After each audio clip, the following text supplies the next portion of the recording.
Chapter 25. The beginning of the next generation. The privilege of a lifetime is to become who you truly are. Carl Jung. The first few months of the year 2000 involved working, studying, and the general routine of life. Then in the first week of April, I was given 3 days of hard labour. It began on the 4th of April. I was given a treatment at my clinic on Huddersfield Road. My colleague from York College, Lorraine Harewood, was also working there. I finished my treatment, which was the last for the evening, and the stomach pains I had been getting became stronger. That's when the 3 days of hard labour began. Having requested no hospital, the nurse arrived, but it was stop and start. It continued all night, and eventually the midwife left and said she would return the next day. The next day was the same. All I wanted to do was eat, but the family around me said I shouldn't, in case I needed to go into the theatre. In the afternoon the midwife returned and was concerned about the slowness. I was still only 5 centimetres dilated. We went to the hospital and they suggested I stay. I just didn't want to, and then the very first midwife I ever saw me and came to chat. I explained I didn't want to stay in hospital, so she said, "OK, I will come, and by 10 p.m. I will be having a gin and tonic, and you will have given birth." I thought, great, what a relief. Jill arrived late afternoon, but by 4 a.m. she decided I was getting too exhausted and called the ambulance. I had only had gas as my pain relief. I wouldn't take any drugs. I had gotten used to the gas. It was my one and only friend. So leaving it to get into the ambulance was stressful and painful. And then they forgot to set it up for me in the ambulance. I was not impressed. The pain was only bearable with the gas.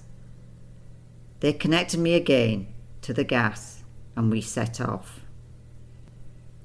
It must have been the slowest, most bumpy journey that I had ever experienced. I was convinced that the driver was going over every bump he could.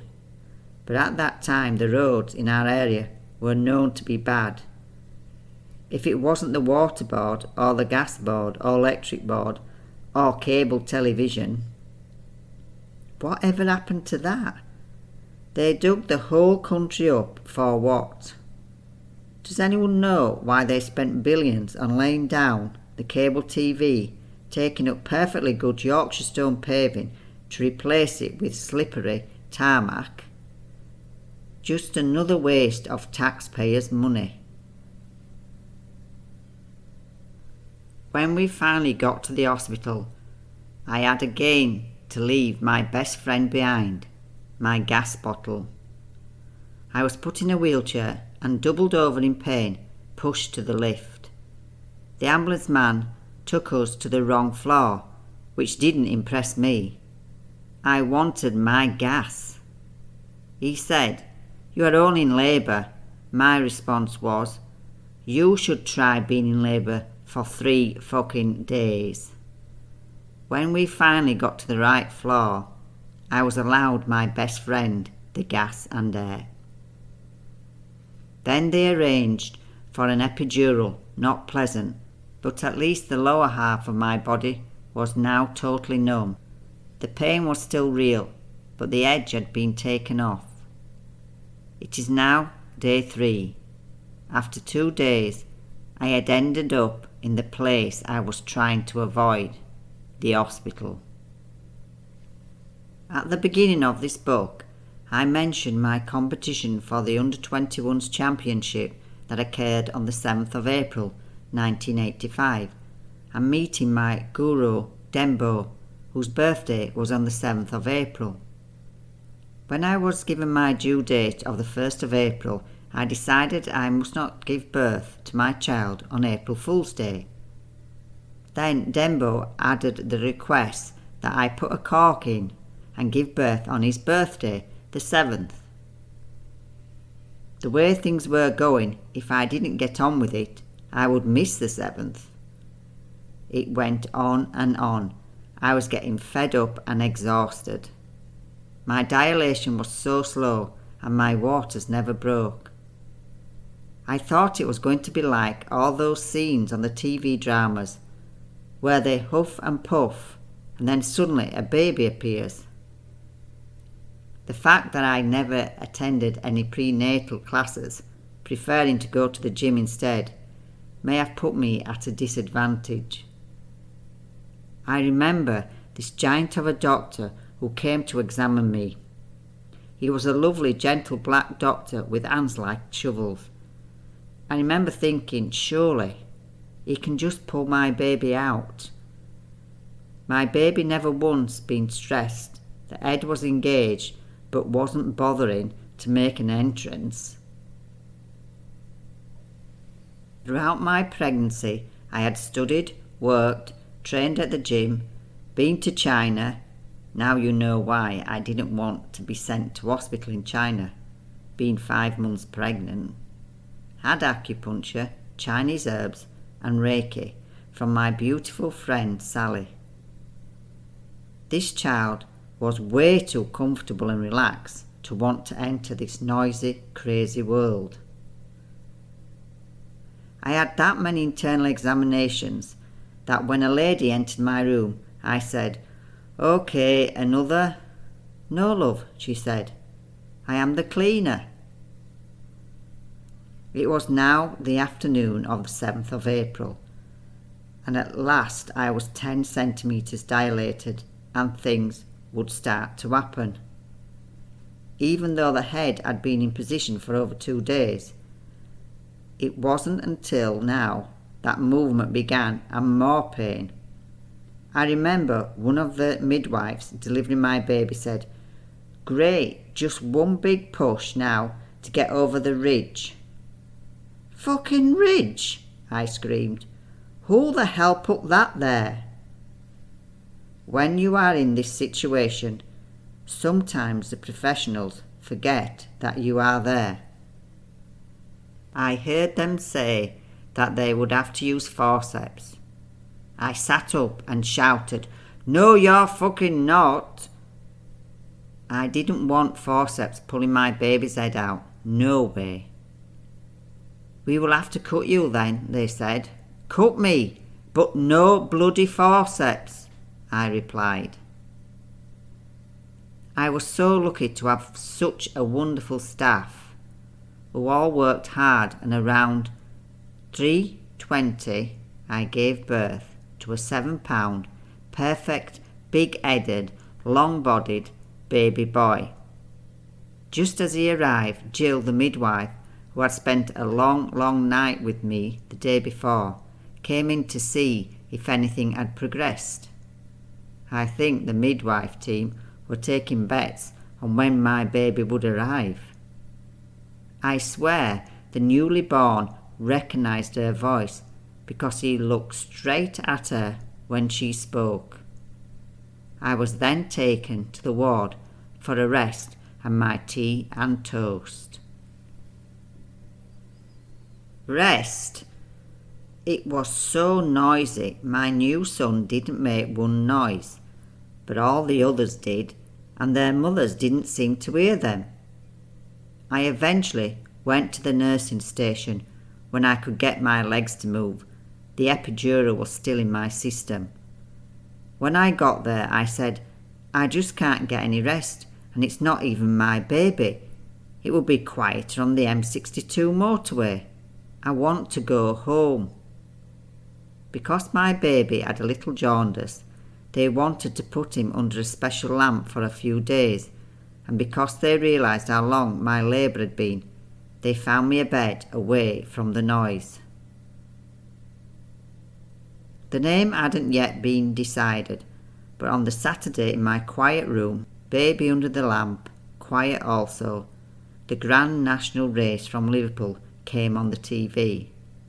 No, I didn't call him Red Rum or Papignon, the 2000 winner, but they interviewed someone and I thought, that is a good, strong Yorkshireman who is a direct person with no messing about. He was named Harvey Smith, the Olympic show jumper. So Harvey it was. Harvey was a good baby, and with a lot of support from my parents, especially my mum, I was able to continue my work and finish my studies. My life now changed in a good way. The responsibility of another human must always be priority, and so my future years were mapped out for me. Just to experience all that pain again, on the 6th of January 2003, I gave birth to my second son, Elliot. This time I beat my record of 3 days labour and got it down to 1 day. He was a heavier baby. Unfortunately, one of the midwives, who just came on duty as I was getting close to giving birth, was a bit of a cow. All the others had been nice and caring, but this one of the midwives suggested they cut me to make the delivery easier. She said to make me work. Bitch. So, me being me thought, right, I'll show her. For some reason, in these early hours of the morning, the TV was on, and the lasting memory I have, as I was just about to give birth, was an image straight in front of me on the TV of some tribe using a machete to cut off the head of the village goat and its headless body shaking. I requested that they turn the telly off. Elliot arrived. I tore myself badly in the process and had to have a lot of stitches, but Elliot was a beautiful, healthy boy. My next few years now sorted out for me. I just had a couple of years left studying by the time Elliot arrived in 2003. I did have to take him to Dabtac a couple of times whilst finishing my teaching diploma because I was feeding him. As you know, the next decade or so brought a number of changes. One of the biggest changes being the family moving in 2008 to live in France. Then, in 2009, the family went to live in Adelaide, Australia, and then back to France in 2014. But probably the biggest and most dramatic event that would occur and change everything happened on the 2nd of April 2016 in France.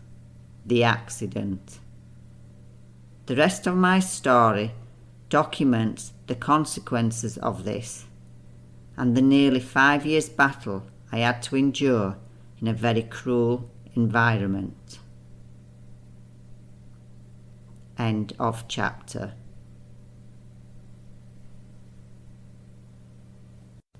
Chapter 26. My small world just got bigger, and the strength of the young. There are none so enslaved as those who falsely believe they are free. Johann Wolfgang von Goethe. It had been arranged that I would leave my home of around 3 months, the Grand Fair, on the 17th of August 2016. As mentioned earlier, I chose this date so I could be back home with the boys and Rob for Rob's birthday on the 18th of August, the following day.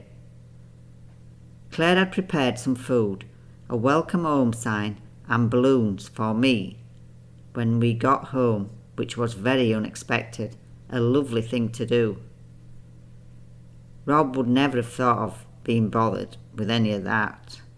It was nice to have a feeling you were welcome back into your own home. I remember for Rob's 50th birthday 7 years prior, I arranged for a secret party for him. I went off with a couple of friends in 3 cars to Nantes Airport to bring his family and friends back to surprise him. I managed to get a live local band and arrange food with a lot of help from others. We even had a marquee that someone loaned us in case it rained. But the French weather was good to us, and it was a great success and fun. When my 50th birthday arrived in 2014, the boys and I were in France. Rob was in Australia. I got maybe a text message and he had got Claire to leave a small gift, but no real thought or effort by Rob to make me feel special on this milestone of a birthday. It was disappointing. We just accept these things, don't we? We make excuses up for the people that let us down time and time again. We love them more than we respect and love ourselves, and that gives them a certain permission to treat us how they feel fit. Maybe my expectations of how I should be treated were wrong. I just accepted this sort of treatment anyway. Now things were different, and I knew the readaptation would be difficult. Just coming home at the weekends, as already stated, was stressful, but I naively thought it was the back and forth, 1 minute at home, 1 minute at the Grand Fair, which was causing the unsettlement and stress. I needed a new start, to feel a purpose and a belonging again, while still accepting that the mental as well as the physical trauma of the event I had just been through was still real and raw. Trapped in your car with extensive injuries, awake throughout it all, looking at the end of my right arm that had its hand ripped off, then trying to find it in the car and trying to stop the bleeding coming from the end of my right arm, seeing all the blood and the blood coming through my clothes, my legs being compound broken bones. Trying to get your breath with a collapsed lung, and the sheer pain and fear of it all does mess up your mental state. How can it not? It has to be healed, processed, and that takes a very long time. Being back at home was difficult. Rob had no patience with me. I'd gone from doing everything and taking care of everyone's needs to not even being able to stand and put clothes on the clothes horse or separate 2 tea bags. I was so weak and useless. Frustration for me was an understatement. The hardest thing was seeing all the jobs, the small jobs, not being done, the jobs I used to do and be able to do with ease and efficiency. I tried to put myself in Rob's shoes. Could I have had patience with someone I loved if they were hurting so much and disabled? Would I react like Rob? Would I not hold that person in my arms when I could see all the fear and pain in their eyes? Would I not be able to look at them and show them how much I cared, giving them reassurance even though everything I did seemed to be wrong? Would I not get up early to get all the jobs done so they would not feel frustrated? Would I not be able to really try to take all their pain away and be their rock, the solid thing that would never let them down, the thing they could rely on? Could I not only take care of them, but the rest of the family too? Could I not give them the feeling that I love them and their disabilities and tell them that everything was going to be okay? I hoped I could and would have been there for Rob if the positions had been reversed, but Rob just couldn't or wouldn't for me. So, slowly, events would occur that made my transition back into my world much more challenging than I was expecting. He was clever though. He never bullied me or treated me bad in front of anyone, just behind closed doors and in front of the children. My reaction was to protect myself and give back as much as I was given, even though my whole being was screaming out for help. For someone to take away my fear and pain, not drive me further into the abyss of darkness, loneliness, pain, and a feeling of worthlessness. I understood it wasn't easy for Rob, but all he needed to do was hold me tight and make me feel safe. Rob may have a totally different view of the situation, but the fact was that once the friends and offers of help started to die down, he had to figure out a way to get organised and make the jobs easier, not harder. Looking back, the pattern was emerging. Instead of doing things to help the situation, he just ignored the obvious, like male pigs and rabbits left with female pigs or rabbits result in baby pigs or rabbits. The place I had before my accident was now out of control, and it was all my fault, even though I wasn't there. It was my fault that there were rabbits running everywhere. My fault that Buster, the 300-kilogram boar, and his wife Myrtle May would get out of the field and take themselves for a walk around the village. It was my fault the fencing was not finished. All the gates Rob promised to make never got made. It was my fault that the care of the animals was only half-heartedly done, and it was my fault when we ran out of animal food. All these things could have been avoided with hard work, logic, and a desire to fix them. By the time I was back living at the farm in August, everything had truly got out of control. The house, the garden, and the animals. As I stated in my note from the author, I do not write this with anger, judgment, but the brutal truth. The truth being that Rob didn't cope well with responsibility. I am to blame really. I have been the one that had got things done even when I didn't want to do them. Maybe it comes from my early years of hard work, studying, training, and never giving in. But now I needed someone else to take the reins and sort things out. I do think at times Rob tried, but it was too hard and he just stopped trying. That's when his frustrations and my frustrations of his frustrations resulted in one big mighty battle. I didn't know in 2016 and 2017 that my frustrations from not having my rock to turn to and rely on would give me the strength I needed to get through what was about to be thrown at me. Therefore, thanks and gratitude must be given to Rob for strengthening me, be it in a somewhat unconventional and cruel way. Obviously, this resulted in a difficult return to a normal life, whatever normal may be. In my head, it was working on the farm, taking care of the family and the animals, growing my veg and dahlias, finishing the jobs to fix up the house so winter could be cosy and the family and animals are safe, protected from the wet, cold, bitter winter ahead.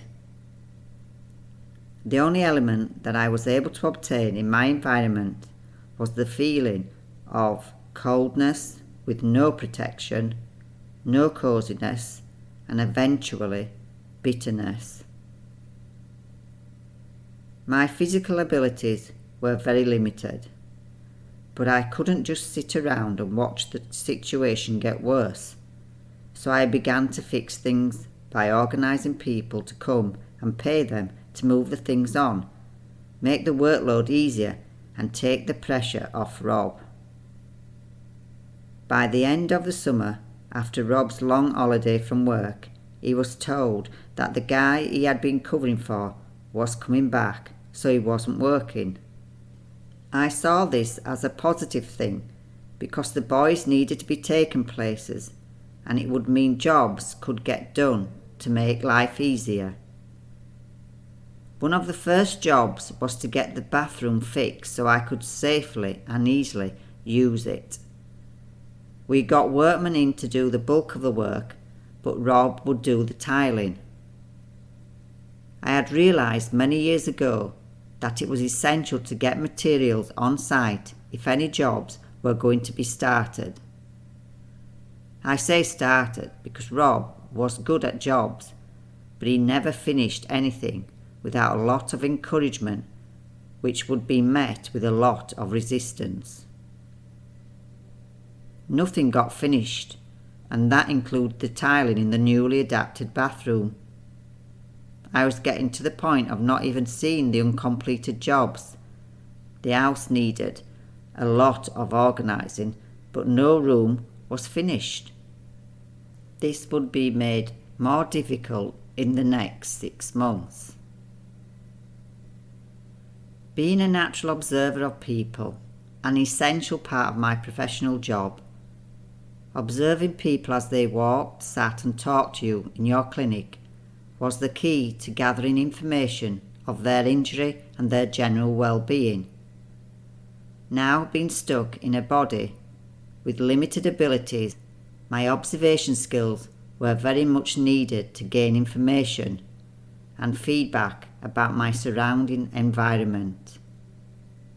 One of the biggest observations was the reaction of others towards me, a disabled person, and how they dealt with it, practically. My interactions with people were limited, only really going out of my small environment to occasionally meet friends, doctor's appointments, and sometimes shopping, all in my wheelchair.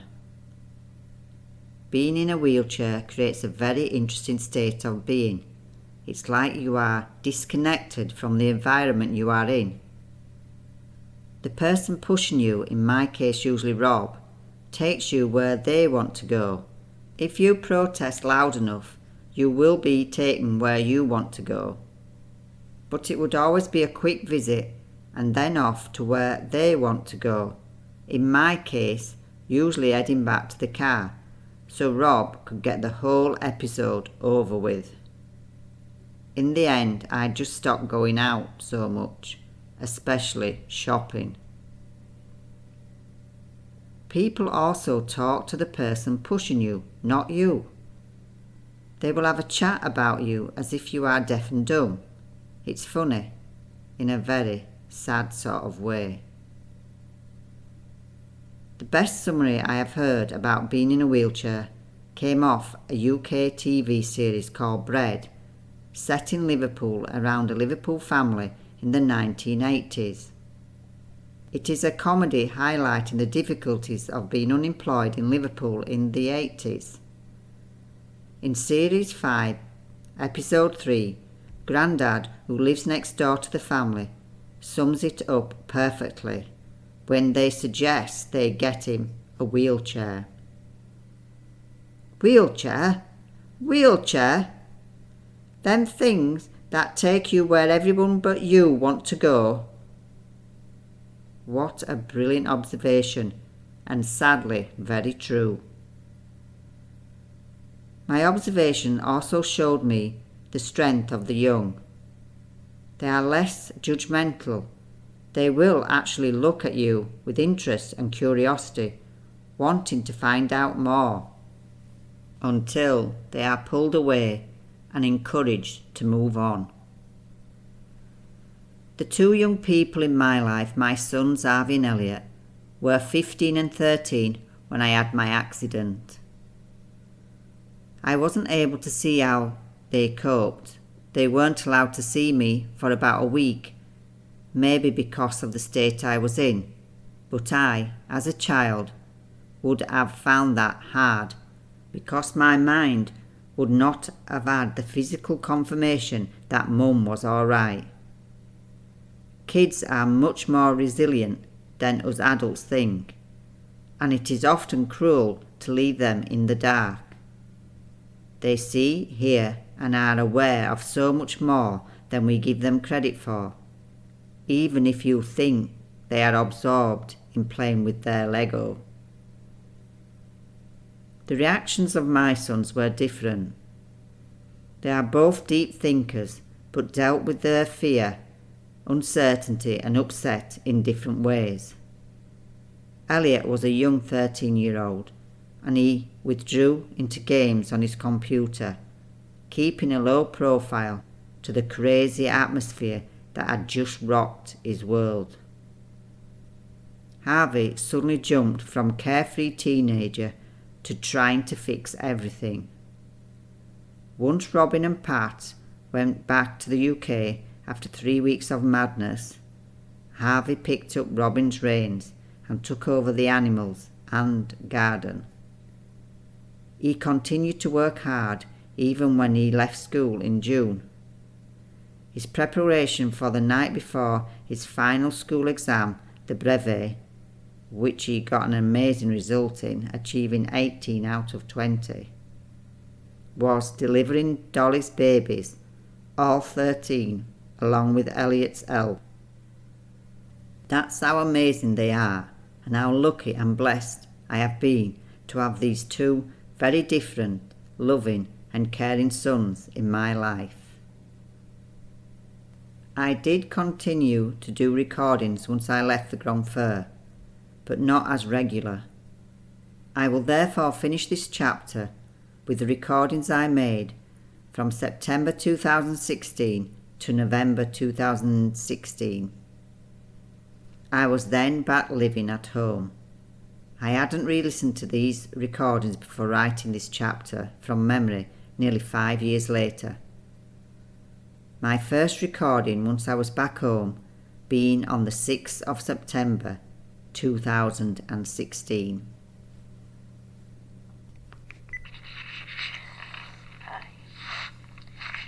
It is the 6th of September. I left the Grand Fair on the 17th of August. So I have been here 3 weeks-ish. It was tiring at first, and still is tiring. When I came home, they'd got some balloons and some cards and some flowers, and it was nice to come home. Claire, Stephen and Louis were here for a holiday, their summer holiday, and they came and we had lunch and the chat and everything else.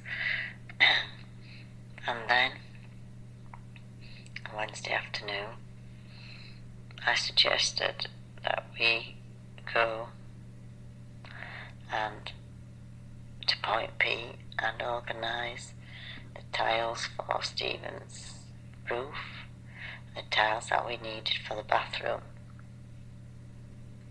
because if we ordered them we had a chance of getting them before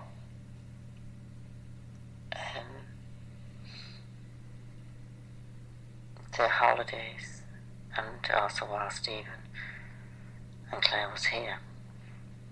So that afternoon, the same afternoon, we went and sorted that out. And then Harvey was busy with his new apprenticeship, so he was in and out of it.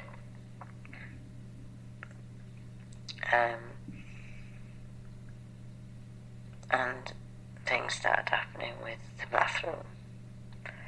So James came and did the frame, which was brilliant. The plumber came, and so things were starting to happen. I struggled, really. I started hobbling around. I hobbled more because the weather's been good. I used to hobble out a little bit and slowly increased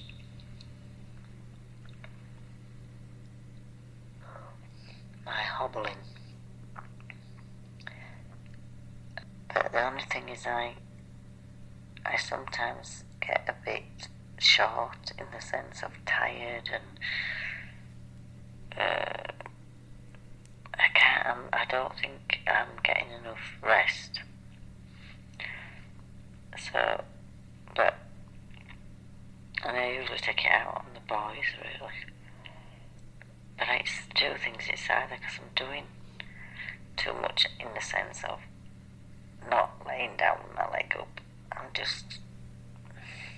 need to realise that I have to rest more. Tomorrow we go to Nons to have more x-rays again and see the surgeon. And then on Thursday the doctor from the insurance is coming, which we just have to see what happens there. But I'll be glad when all these appointments are over and we can get into some sort of routine. At the moment Harvey's not here because he's his first week at college, so they do 3 weeks work and a week at college where they sleep, so he's been missed a lot. But I hope everything's going well for him. Another thing that happened on the Sunday this week, Elliot said there's a fire engine and stuff out in the village, and what it was, there was a fire engine, there was a fire van, and they must have meetings every so often, and at Angelique's, and so there were quite a few fire people there.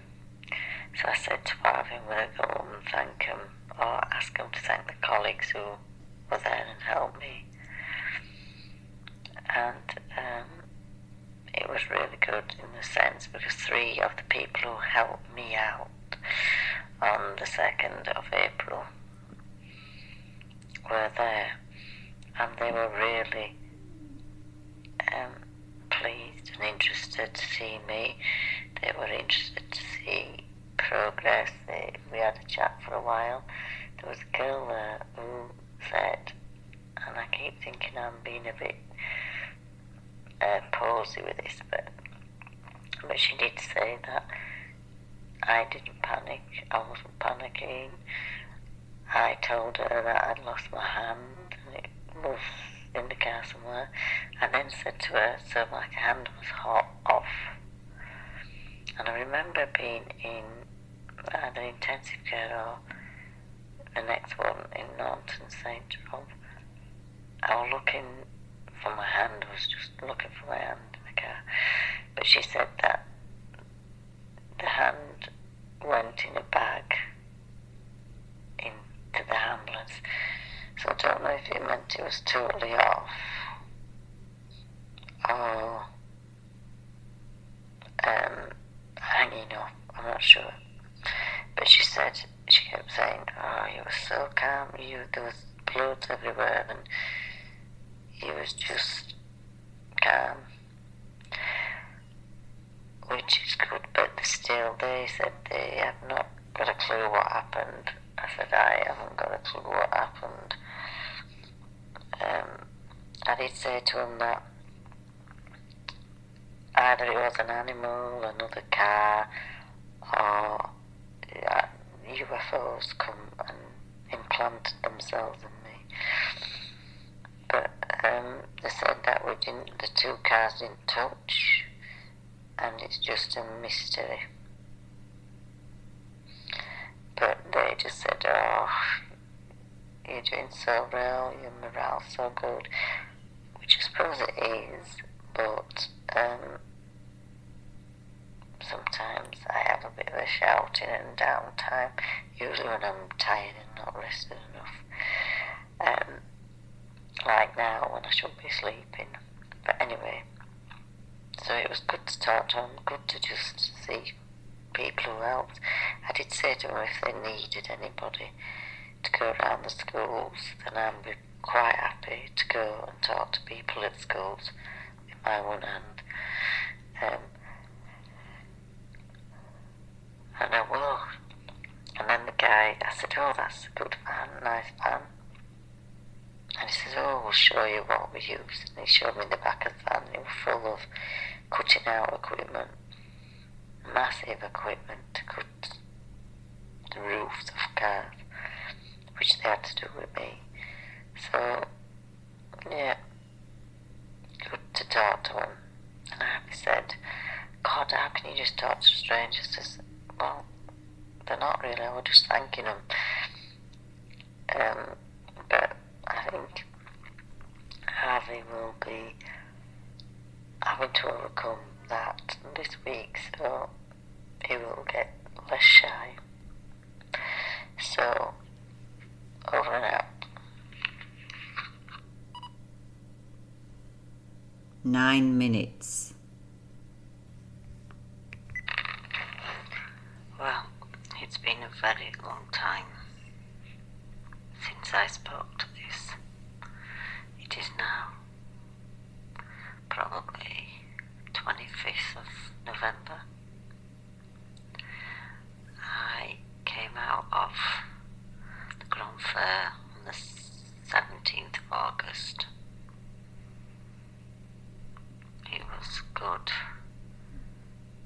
There were boys, Rob, Claire, Stephen and Louis greeted me, and there was cards and gifts and food,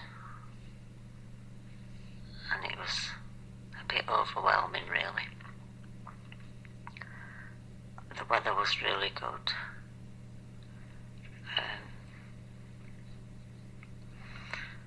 Harvey just started his work at the restaurant, so we go backwards and forwards a bit.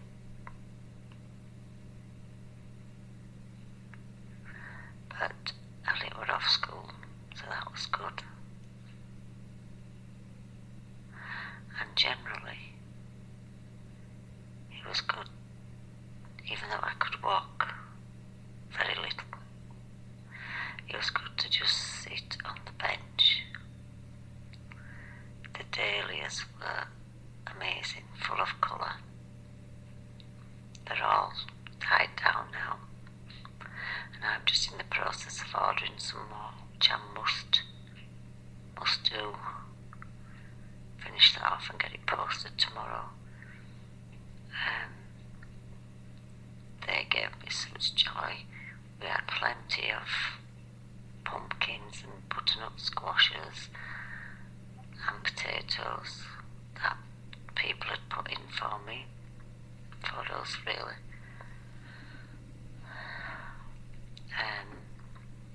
The guinea fowl have grown. All the chicks were growing. We still hatched chicks out. It was generally good. The baby pigs were doing well. Very, very hard time for me. Frustrating, tiring, angry, lots of arguments, lots of shouting, lots of frustrations. I remember really not wanting to be around people. People annoyed me, people angered me. Everything just was so difficult. And then you'd have a week of being quite normal. We had to get on with the bathroom. with jobs. The cleaning that was arranged by MSA took forever. I think we had 3 meetings, and to be honest, by the time the girl came, I was already organising stuff. People were helping, friends were helping, and so when we finally did get a cleaner, it was too late really, and it was stressing Rob out because he earmarked her for 4 hours a week, and because we're still renovating and organising, the house isn't ready for a stranger to come in and clean. It's ready for friends to come and spend a day helping us to sort things out. But generally, after a month, Rob, more than me really, Rob, said it's too much money, we can't afford the money, and we're not ready for a cleaner. So we muddle along between us, and we're getting there.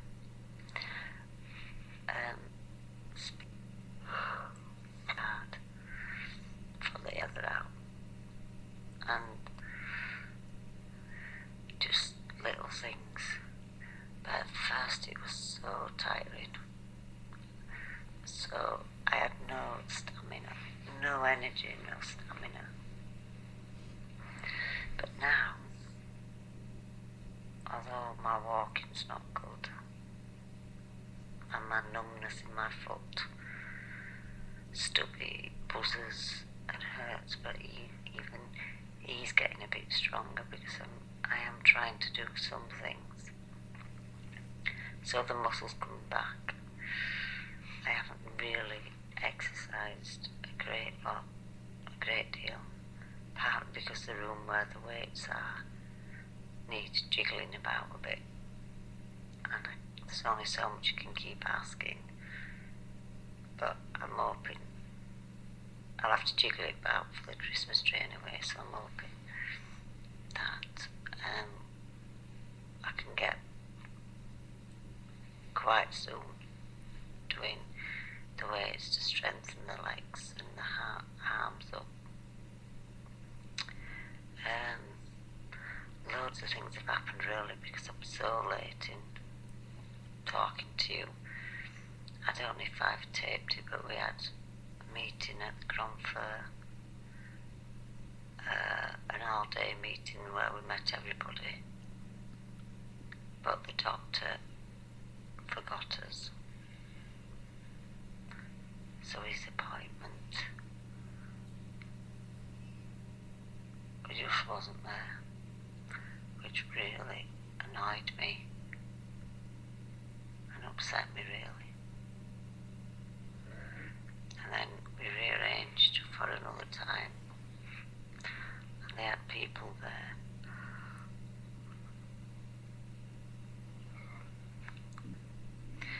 And we had people there,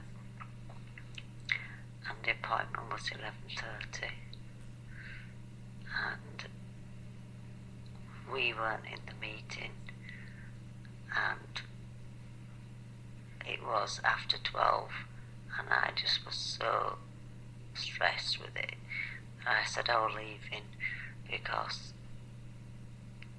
you're already feeling low because people talk to you different, people treat you different, and all you want is to be treated normal, but people can't treat you normal because they see your hand. So when I did get into the meeting, I wouldn't speak to anybody. I was very upset and cross, and I told the doctor that he forgot me last week and I just feel like a number, and it were all okay. They were alright meeting. But so I'll try and think more things that I've missed out. I must speak to you more. But generally, to summarise, a very rocky road, very steep hill to climb, and I don't know which direction I'm going in. But you've got to keep going. And I just hope that my head keeps strong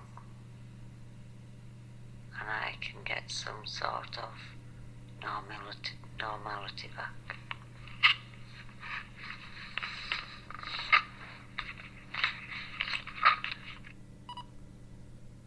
"9 minutes.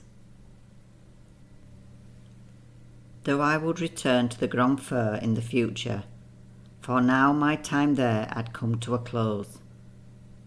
I was out in the big wide world I had come from, but I was unaware that its reaction to me would not be the same. It never registered in my mind that I could be treated and seen differently, for I was still me.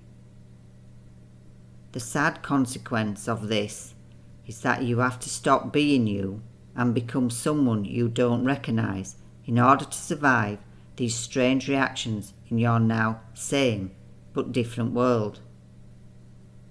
You have to learn fast what to expect, and you quickly get to know and come to accept this treatment. But by accepting it, you become it, you settle for it, and lose who you really are in it.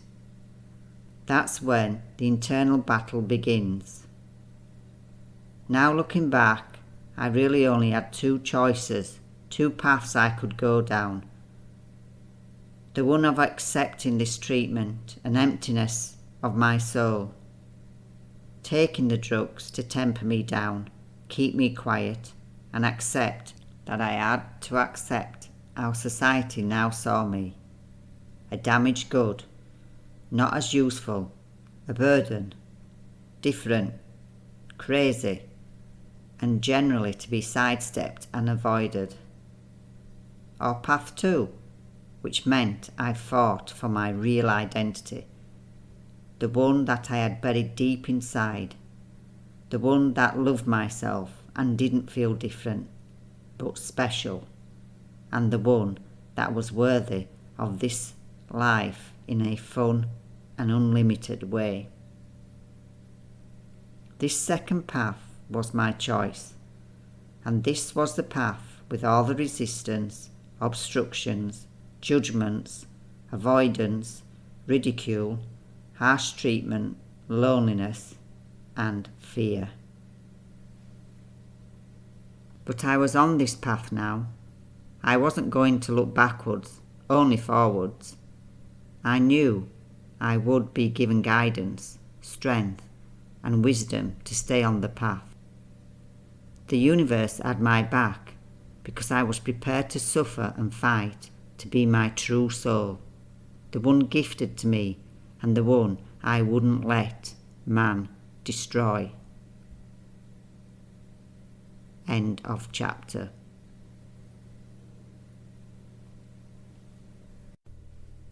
Chapter 27. Police Interrogation and my January 2017 recordings. Condemnation without investigation is the height of ignorance. Albert Einstein. As can be seen from the previous chapters, things were not easy. I believed that getting out of intensive care was all I needed to do, and then everything would be sweet. That was not the case. In trauma, I was put through hell with the pain, the diarrhea, loss of basic human activities, and mental stress. I believed getting out of the hospital would be the answer to all my problems. In reality, it created a whole bunch of new problems. Problems no one talked about, no one warned you about, problems you never believed could exist. I then thought getting out of the Grand Fair and going back home would be the answer. The place of safety, love, caring and peace. The place I had been before my world suddenly changed. The place of hope, kindness, warmth and happiness. But as you are about to find out, the things I believed, the people and the establishments I gave respect and faith to, would not provide this for me. Instead, driving my smashed up body and mind into a place of deep, deep darkness, providing cruelty, lies, and condemnation of my whole being and existence. The body that worked hard and the mind that studied and achieved so many things was destroyed, and I questioned if it was even possible to return to even a small percentage of what they were before. The body that had got me to the UK bodybuilding finals, the body that had run on and off the rugby and football pitches, the body that had carried the sack of coal over the finishing line to victory, now struggled with every little thing I asked it to do. The mind and body are connected, so the pain and frustration of the body did affect the mind. The mind was also at the accident and was actively present throughout it all, so it had its own battles to overcome. But as the body slowly started to adapt to its fate and make tiny improvements, the mind became the target of attack. It would appear that this is a common and often used method of undermining an individual. If your mental stability is put into question, those around you can justify their treatment towards you, be it friends, partners, family, or the establishments. Eventually, you start to act and believe that you are crazy. Every problem in the world is because of you. You are cruelly and slowly stripped of your self-worth, your beliefs and dignity. You are left to rot in your disabled body and your confused and manipulated mind.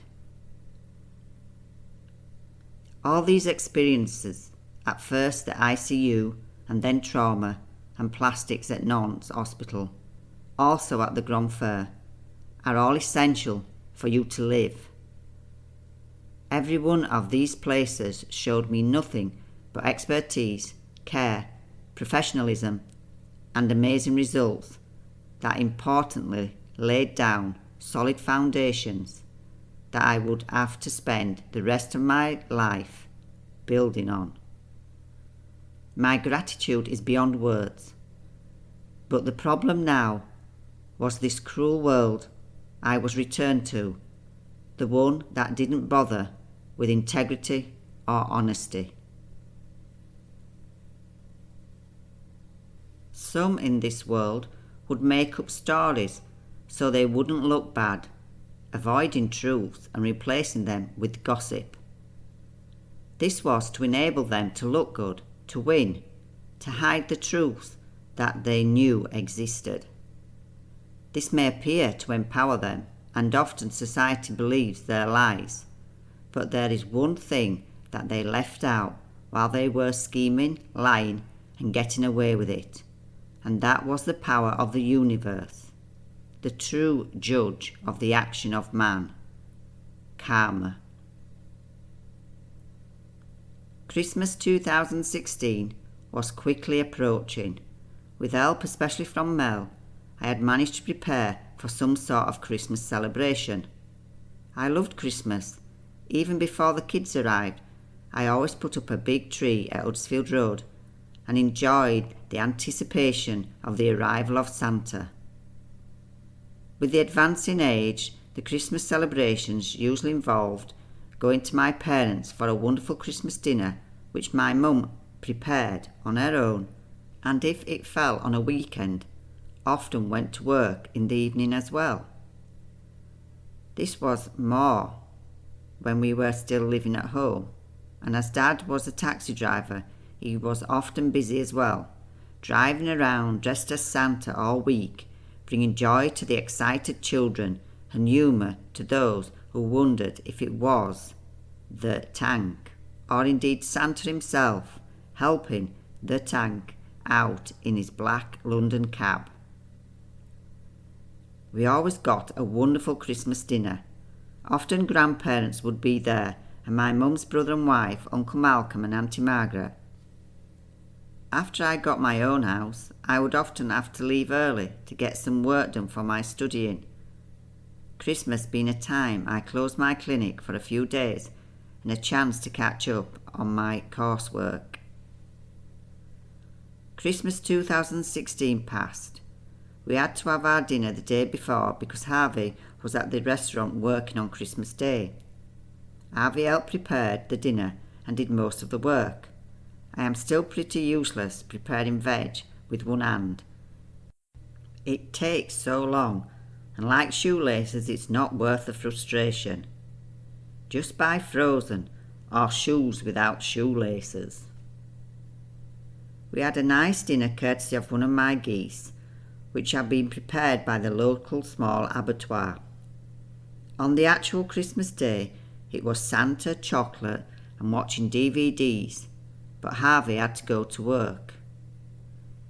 It can get cold in winter where we are, but I stayed near the wood-burning fire, for Stubby didn't do well in the cold. He really didn't like it. The house was cold, very cold. Even the olive oil would freeze. I remember one particularly cold and freezing winter when the carrots left out on the table froze, so we had to use the ones in the fridge. That's how cold parts of the house were, with the cat and dog's water bowls sometimes freezing. The main reason for this was that part of the upstairs area had not been insulated or plasterboarded, which meant just thin tiles between the outside and the inside. This allowed dirt and cold, especially when the wind was around. We had all the insulation ready in packets, and we had even had the doors made by Bernard and the flooring ready to go down. We just needed about 10 to 15 sheets of plasterboard, and then we could have a warm house. But the sheets never got bought, and the house stayed freezing. Robin and Pat, my dear friends who saved the day after my accident, were coming for the new year. I was so looking forward to seeing them. I wasn't really in a position to see them when they were last year in April, so I was happy that I would get to see them. The living room, where I wanted to get my gym set up, had been cleaned and organised. I had to do it in stages, but the tree was up and the fire was lit.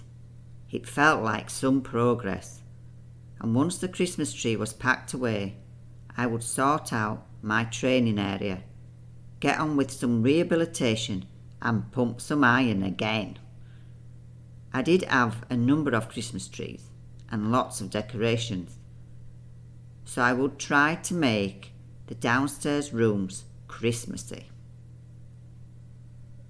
My hospital bed was in a downstairs room. There was no way I could use the stairs. It was far too dangerous. But it didn't matter, the bathroom was downstairs. The thing that I loved the most out of all the Christmas decorations was what Elliot and Harvey did in the hallway. I had an old Victorian dresser, and the boys would put cotton wool, for snow, on it and make a Christmas village from all their Lego. It was amazing. It was a little village with Santa and his reindeers, shops, people skiing, trees, decorated Christmas trees, you name it. They had created it all in Lego. It looked enchanting, wonderful. The imagination and gifts of the young ones are so often ignored, but I was frequently in that snowy village, going to the shops, waving to Santa. Awesome. Thanks, boys. I loved it. Robin and Pat arrived between Christmas and New Year, laden with goodies, chocolates, biscuits, presents, and Robin's delicious Christmas cakes that he religiously makes for his friends every year. Believe it or not, I had made some Christmas cake. Don't know how I managed, but I did have the KitchenAid that my parents had so kindly bought me back in May. But it wasn't big enough for all the fruit and stuff that went into this cake. The cake was basically a recipe for a wedding cake from an old 1960s cookbook. I had to use my old Victorian giant bowl, like the one that my grandma would have made her stunner bread in every week. So now I could soak the fruit and mix it. It was a challenge, and it took me a long time, and they were good, but not as good as Robin's. When Robin and Pat were there, or any visitors for that matter, Rob was kinder to me. He didn't let his halo slip, and he was the concerning, loving partner who was in need of his ego polishing. This performance and act pissed me off. I was someone who said it as it was, shouted, cried, laughed, and got angry if that's what was going on. He got the truth, and the mask that Rob relied on I never possessed. It wasn't how I was. Big mistake. My openness confirmed to others what Rob was secretly telling people, and it fed into his probably calculated plan that he had to get the hell out of a situation that no longer served him, provided for him, fed his ego, or took care of him. He had nothing to feed off. His source had been dried up and cut off. But how to move on to find another source without looking like an artless bastard? Now, less than 4 months after my return home, Rob had to show others what he had to put up with and become the victim. Like I have already said, I don't write this with anger, just acceptance that was how things were and how things would be. This feeling of rejection and hate by the one who I loved sent me into a world of confusion and questions. The result being that I fought back, but I did so openly, in front of people, not behind closed doors. I had nothing to hide. I just wanted the pain to go and my life back. If treated in a different way, maybe things would have been easier, more caring, more nurturing, more peaceful, and more loving. But what was to be delivered to me in January 2017 would mean further damnation, ill treatment, and lies. I wasn't allowed to heal mentally, which results in the progress in your physical healing being altered too. You are not permitted to move forwards.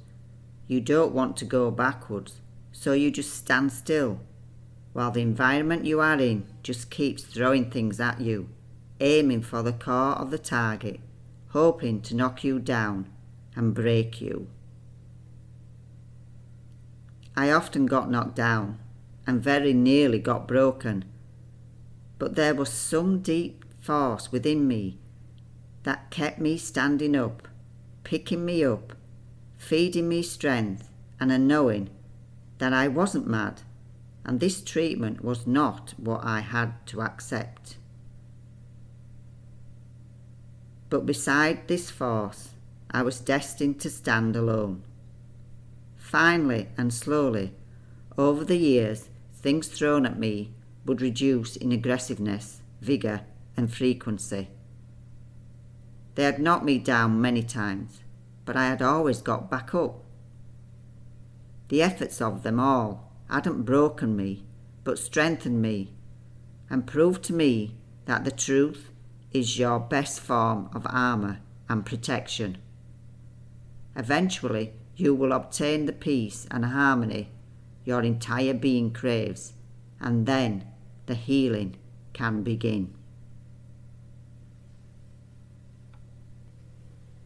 The following events shocked me, angered me, and made me lose faith in mankind, which I renamed Man Cruel.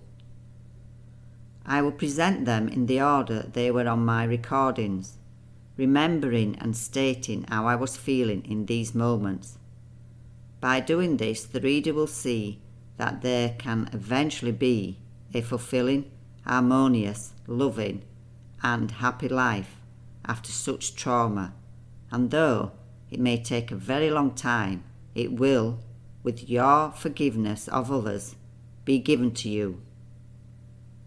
So the important key is acknowledgement that it's happened.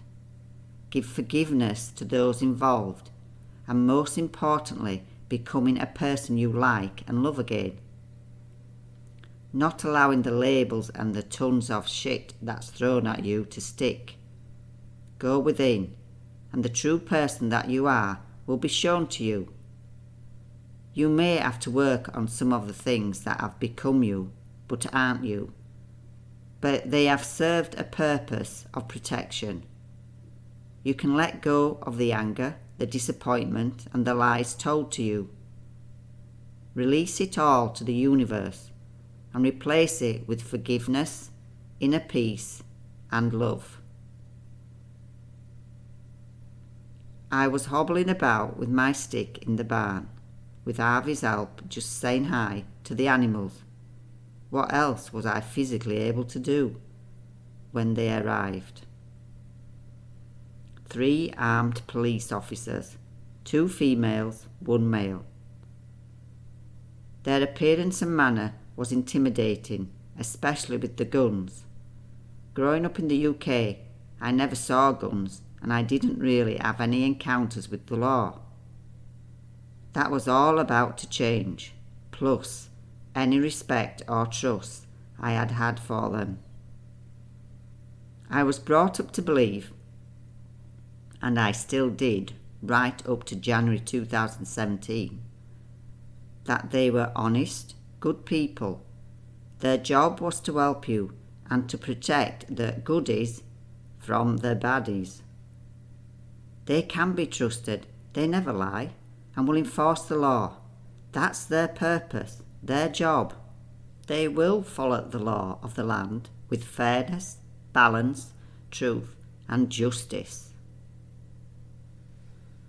I soon woke up from all that shit, but not soon enough, because I then put my trust into another law-abiding, truthful, non-corrupt, fair and honest establishment, solicitors.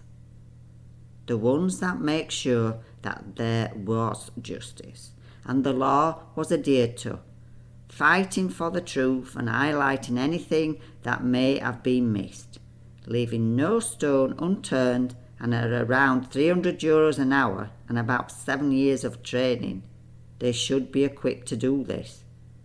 But my Allianz solicitor, Hugo Raposo, was not or would not. It was the 16th of January 2017. It must have been about 5ish when they showed up unannounced. But since the accident of the 2nd of April 2016, there had been no contact with me, no visits to the hospital or the Grand Fair, no contact with me at all. How they did their investigation, I don't know. They never bothered to ask me anything. On the 13th of April 2016, they did interview Rob at the Brigade de Gendarmes de la Châtaigneraie without a translator or a solicitor present. I think I may have still been in ICU then. I was definitely having more operations. This was the first manoeuvre of the game. Rob wasn't even there. He wasn't involved in the accident at all. None of the other parties involved family were interviewed or interrogated. Rob and Stephen came along looking for me when I didn't show up where I was going. But he wasn't involved in any way in the accident. The purpose of this friendly chat was to find out, trick information out of Rob about me.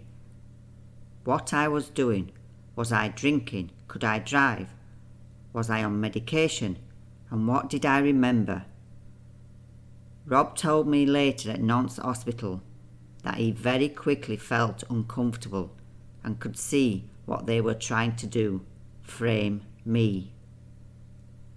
The female officer did ask him questions in English, then wrote down his answers in French and had Rob sign something he couldn't read, and then they wouldn't give him a copy. The game had begun. I didn't know that such games existed, and I definitely never got to know the rules of these games. All I had was my honesty, integrity, and blind faith in the establishments that we pay taxes for to protect us and uphold the law. What a fucking weak position to be in. So, the game had begun. They had a mission. They were about to serve me with papers. Elliot was in the house in the main room. Rob, Harvey and I, plus the 3 police, went into the kitchen. The male policeman went looking around the house without asking permission. After they left, Elliot was upset and scared. The male officer had gone into the room where Elliot was, looking around. Elliot was very scared. He thought they were taking me away. I wasn't too happy either. They were not nice and were trying to get me to sign something I didn't understand. This not-so-nice woman who had interrogated Rob on the 13th of April 2016 was the star of the show, Karen Payer. She announced she had a qualification, so she was recognised, by who I don't know, to be able to be an official translator on the form that she was forcing me to sign. It stated le truchement de 40 payer MDI chef de CMLEGI en language anglaise. It can't have been such a great course because she didn't understand the correct translation of key words. My gut and a voice in my head said, "Don't sign it, don't sign it." I was now sat in a chair, shaking from head to foot. She had just casually announced that I was charged with double murder. She then handed me a sheet in English that she said was a direct translation of the paper she wanted me to sign. It wasn't. It was a general form of notification of my rights. The first line said, "It is mandatory that the information we provide to you is in a language which you understand." Looking at this sheet now, it is so clear how this game works. Pretend that people have rights, even tell them that they have rights, and then don't give them their rights. Bully, pressurise them, mislead, frighten them into playing the game their way and their way only. On this sheet it stated that you are furthermore informed that you have the right to make a statement, never got that choice, answer questions, which I did, but they never answered any of mine, and later would actually leave out of the statement what they didn't want in, or remain silent, which I should have done. The form went on to say that you have the right to be assisted by a lawyer. Allianz provided me with one, but I would have been better off with the local park keeper. To be assisted by an interpreter, Karen Payer was no interpreter, just a nasty bully in a uniform. To view material relating to your case. Now this is an interesting one, as you will see. To benefit from legal counsel, the address and details of which will be indicated to you in a separate document. That never happened. So I'm looking at this general form in English that Karen Payer has said was a direct translation of the paper she was forcing me to sign. And I said, "This is not the same as that one. I can't sign something I don't understand." That's when all three, especially the male, who had returned to the kitchen after going around the house without permission, got mad and started raising their voices saying, "Just sign it, stop wasting time." I then asked Harvey to go and get Mark in the village to help. It wasn't Mark, but Martine who came, and she said, "Just sign it, it's routine, it's not a big problem." Even in my shaking body of stress, my gut was still not wanting me to sign it. Being charged with double murder didn't seem like a little problem to me. I was now shaking more. I was feeling really unwell, but they still pushed and pushed for me to sign it. In the end, I just did to get them out of the house. This was my recording on the 17th of January 2017, the day after the unannounced police visit. The previous pages about this were written from memory, and I hadn't listened to this recording before writing those pages. It is 15 minutes long, and I will let you read it before I make any comments on it. Hi, it is the 17th of January 2017. Again, I've been bad at communicating with you, but I will go through since November. November was fine. It's weather's changed, we got colder. Rob had to visit England for 3-4 days, but he brought my mum and dad back. Good to see my mum and dad. Only had one argument with my mum, but speaking when she left. I find having people around quite difficult. It always seems a good idea at the time to have people come and stay because you want to see them, but it tires me out, and it's probably not the best idea. So then we had Christmas, which was good, it was fine. The only problem was that Harvey been in the industry, he's in worked all Christmas Day and all Boxing Day. But we got through, and we had a simple dinner and ate lots of chocolates, I suppose.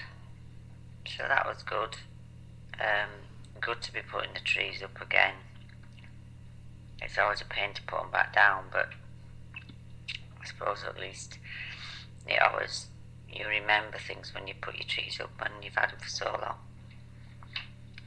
And what I found amusing is that I asked Harvey to put the angel on the top of the really big tree, and I had that tree since before he was born.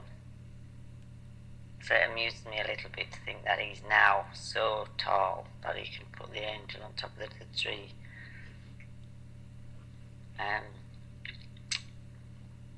Then on New Year's Eve, Pat and Robin came over, they came to stay. It was good again, I just had frustrating moments. I think they are the two people that absolutely kept Rob.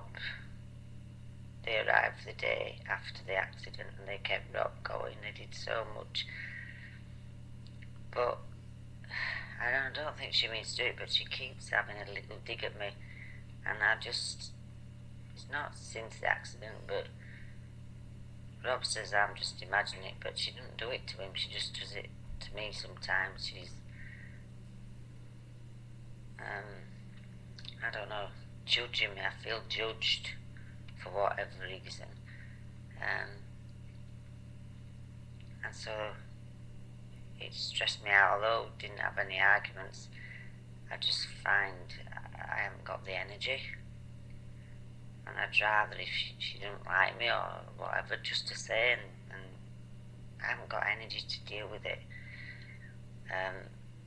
I know what she's doing. She's just sticking up for Rob and everything else, but I don't know. I don't even know. I don't even think she knows that she's picking on me when she's picking on me. But hey, she's just so much. I just don't know about that one, really. So then, when they were here, the weather was really, really cold. But they got a few jobs done. They cleared all the brambles. With the help of Phil and Sharon, they cut a whole way through the hedge so that I need to get the animals in a better system so that they're not near the house and they're away from the house, and we can sort them out. And that's coming together, but it's slow because of the weather and because I can't do anything. So that was basically into January. They went 7th of January. Elliot went back to school. Harvey had his week at college, and that week, the first week, we had a meeting at the Grand Fair on the Tuesday all day. They were all so different. They were just different people, whether it's since the last meeting when they saw what state I were in, or whether they realised that I did need to be recognised and not just a number. I don't know. It was arranged. I were in a good place. I were quite positive. We arranged, still having battles with paperwork, but arranged to see them again the end of May. I don't feel ready to do anything with the hand and driving yet, really.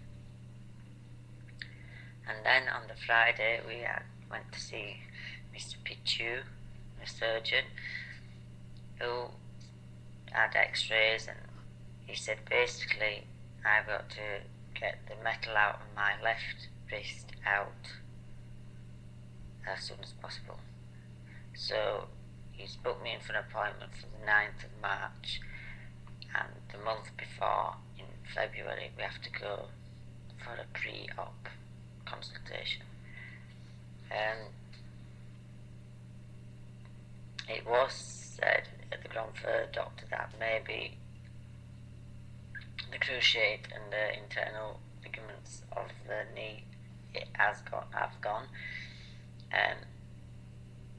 I'm 50-50 with that. It does give away a bit, but I need to build my muscle up. But they can't do anything with it for a long time anyway, so I will try and build my muscle up and see.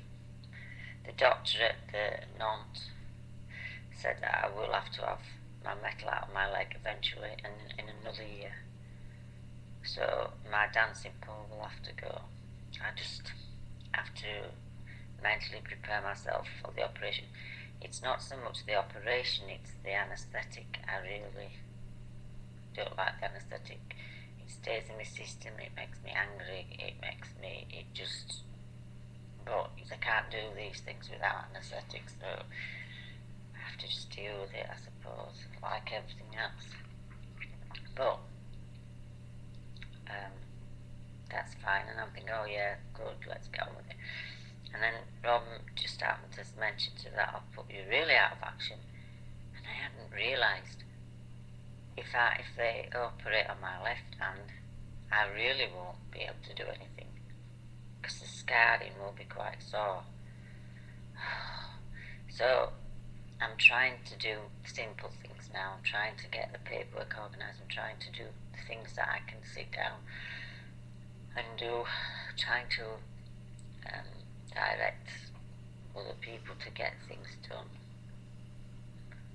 And for I don't know what happens. There's always a risk with operations. As the doctor said, they could, it might be stuck on the bone, it might break my bone. There's loads of, it might not be successful, so, but it needs to come out, so I have to have it out. So that was last week, lots of running around, and then Harvey's back at home, and this week he had the weekend off, which is good. He worked yesterday and is off today, tomorrow. I don't think he's 100% happy there, but he must get it. The other thing that happened yesterday was about tea time. Harvey got me into the barn. I was sat just watching animals. Really, it's hard staying in their house all the time, especially when I want to be doing things. So, and then he said the police are here, and I went, oh, I'm thinking, oh, they're just driving past. I don't know, but they were here to come and visit us. So, Rob just arrived from picking Ellie up from the school bus. So he arrived and he helped me back into the house. And the three police, one was the one that interviewed Rob after the accident. She could speak English. They served me a paper, which was in French. She said I had to sign it. And I said, well, can you read it out to me because I don't understand it. That was the purpose of her being there, really, as it said in the bottle. It had a name and the reason why she was there. And she read a bit out, and then she skipped a bit, and I asked her to go back to it. And the other guy and woman were getting agitated because I wouldn't sign it. And they gave me another sheet saying, it says exactly the same in English, but it's that I wasn't signing that one. So I didn't think it was unreasonable for me to ask her to, especially when she was there, that was the reason she was there. So they trumpeted on the other two, but I was getting more upset.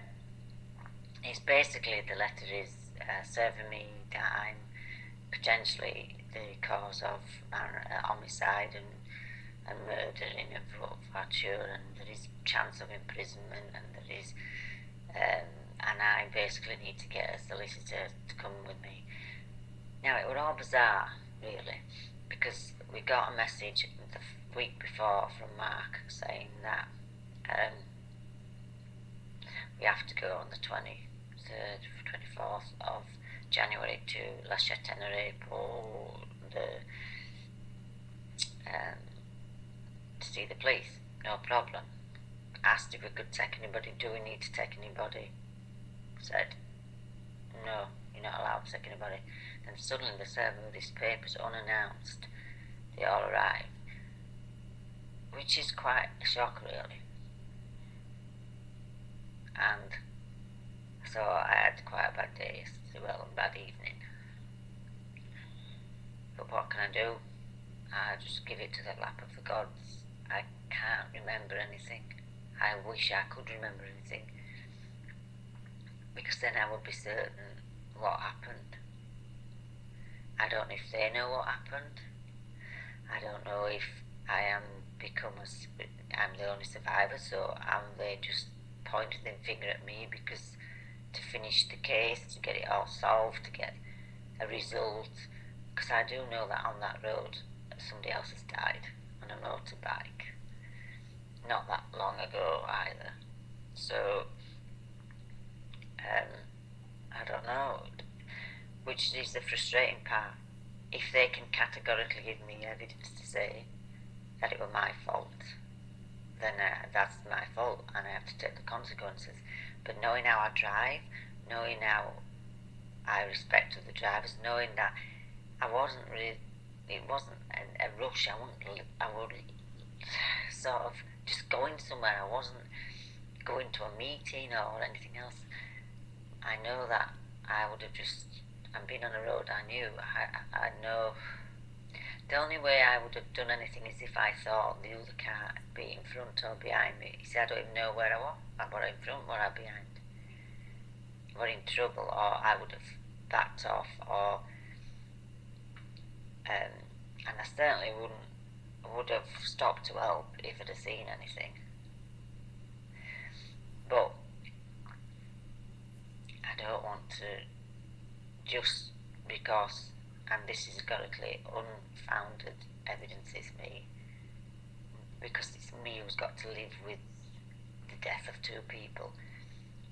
If it's not me, I still will not be happy that two people have died, but I will have a different thought process, because basically I saved myself from death by getting out of a situation that was out of my hands. So that's a big issue I've got. I don't want to be blamed just to close the case, but if they are facts, I accept the facts, as long as they're cast iron facts. I basically have given it all up to the lap of the God's angels, Jesus, anybody up there. They got me through the horrendous time in hospital. There's nowhere else I could turn to. I was bedbound, and now this is just causing as much pain and stress as the physical pain, but I have to do it. It's just hard, because the kids were here. It's hard for everybody, and I'm so angry and trying to accept it.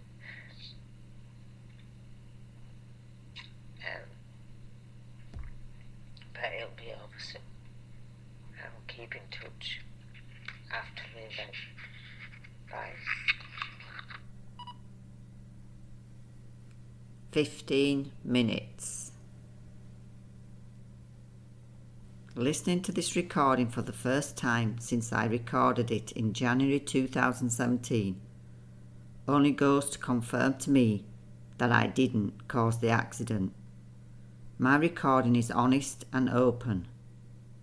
I wanted the truth, and if someone had solid information and facts that were unquestionably pointed to it being my fault, I was more than willing to accept that and the penalty given.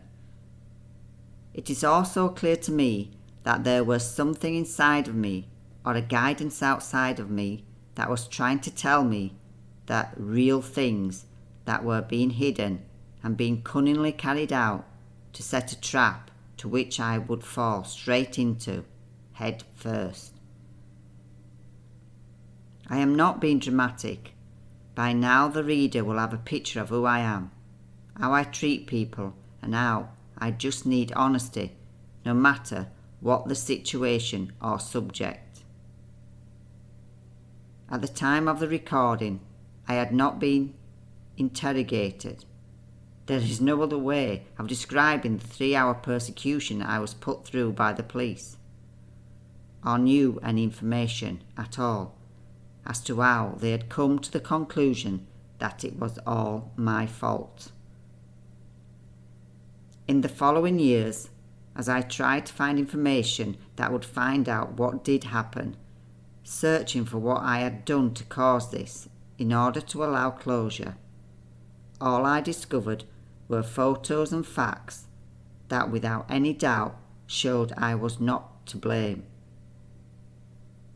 It is often the things that people won't talk about, the information that they ignore, sidestep and steer you away from, that holds the truth.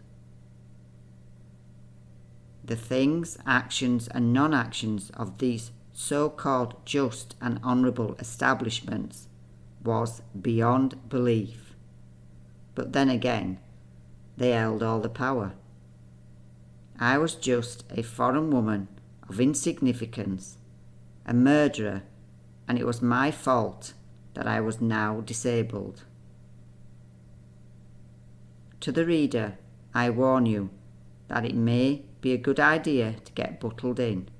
This is one hell of a ride. A roller coaster that I didn't wish to be on. And it just kept going. My recordings on the 24th of January 2017 after my second police encounter.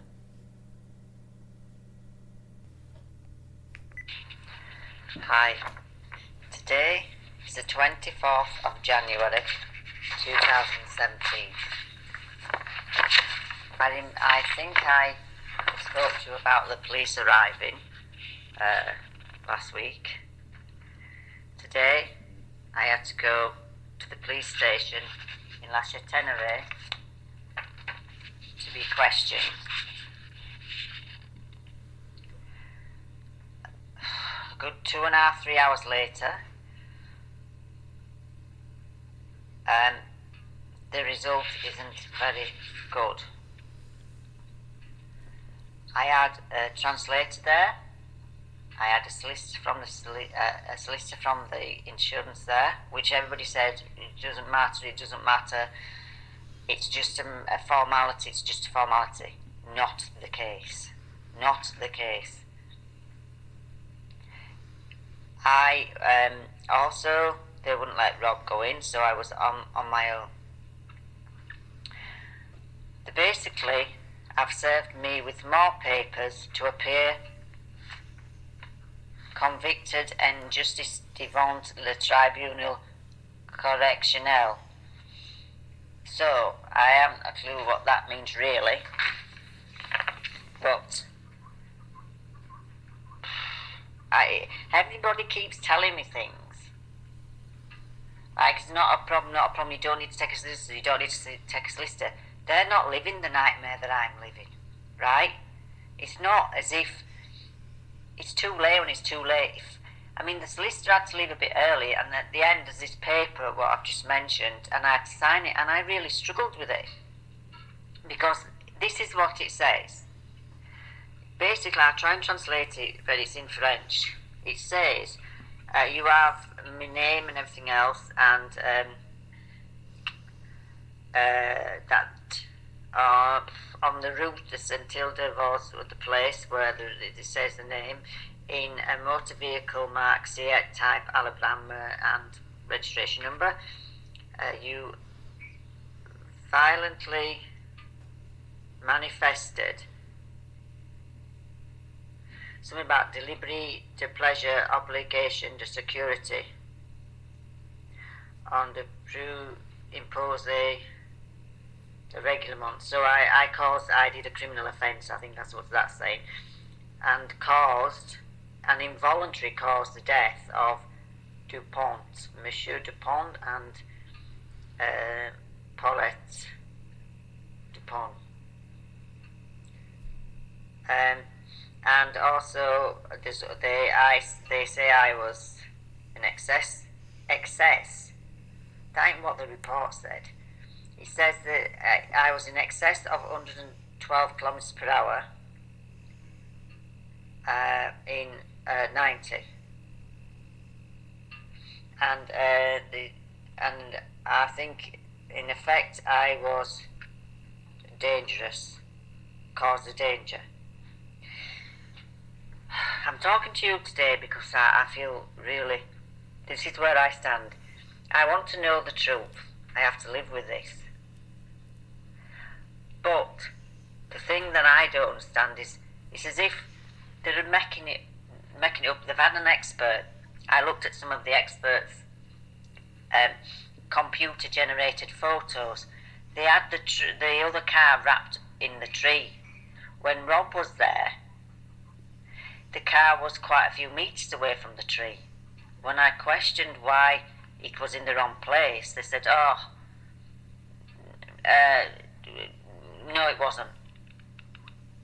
So there's two things happened there. One, which I find very unlikely, is that they've had to move the car and then push it into the edges. That's how Rob saw it. If they had to move the car for the victims, I'm saying victims because they're making me say it, for the people that died, they're not victims because I don't believe that I caused the death. I think there was something else that happened, and I'm not being aggressive or anything. I just think they're assuming because I'm alive there's somebody that they can blame. So that's what's happening, I think. So two things happened. They've either pulled the car out and then pushed it into the hedge, because that's where Rob saw it, or why has the expert left it looking like that? My car's at the other side of the road where it ended up and where it was when Rob saw it, but their car is stuck in a tree, which wasn't where Rob saw it. Also, the question they say that there were broken lines. I know I would not. I'm on the wrong side of the car. It's an English car. I would not have overtaken, and the only reason I would have overtaken if I thought that there was a problem with the car in front, or if they were swaying, or there were a problem, or they were dangerous, then I would have tried to either back off, or if I couldn't, I would have tried to get out of the way. I would not have tried to overtake a car, and I have never in my life ever cut in front of a car when I've overtaken it,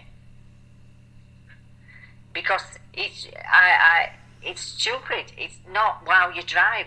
It's how a lot of other people drive. It's not how I drive. The other thing is, which I asked, but it wasn't clear on this digitally formed pictures, is how do they know if I was overtaking? If that's what the expert says I was doing, how do they know I wasn't overtaking quite right? And maybe because I felt in danger, I don't know, I can't remember anything, and they have come into me. On the back of our car, there is hardly any marks. It's smashed up to bits where I had impact in the tree and other places, but the place where they digitally, the expert says I touched, there's hardly any mark on it. That's confusion, big confusion, number one. I have lots and lots of questions. I asked, this is another question I asked, did they test us for alcohol? No. I know I wasn't drinking. I don't know that they weren't drinking. Nobody's tested them. So we will never know if they were drunk or not. We will never know.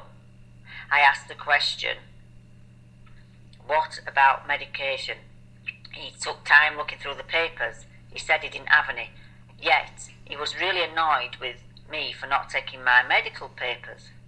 If they'd have told me when they all barged into my house that night and frightened the children, if they'd have told me to take all my medical records, they would have had them. But they didn't tell me, and they expected Rob to go back. And I said, well, he won't know where they are, because they're all in different places, which they are in different places. Yet they do not have one piece of information about other people's medication. I said, are they on medication? There's lots of questions. These are the questions I didn't ask, because I didn't want to ask too many questions. Have they been in accidents before? Have they got a problem with the eyesight?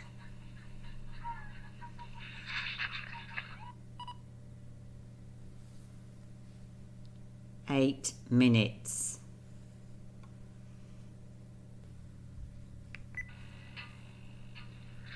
Hi,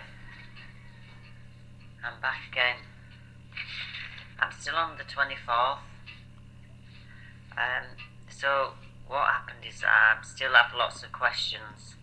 Like I asked about, they didn't do any blood tests for alcohol.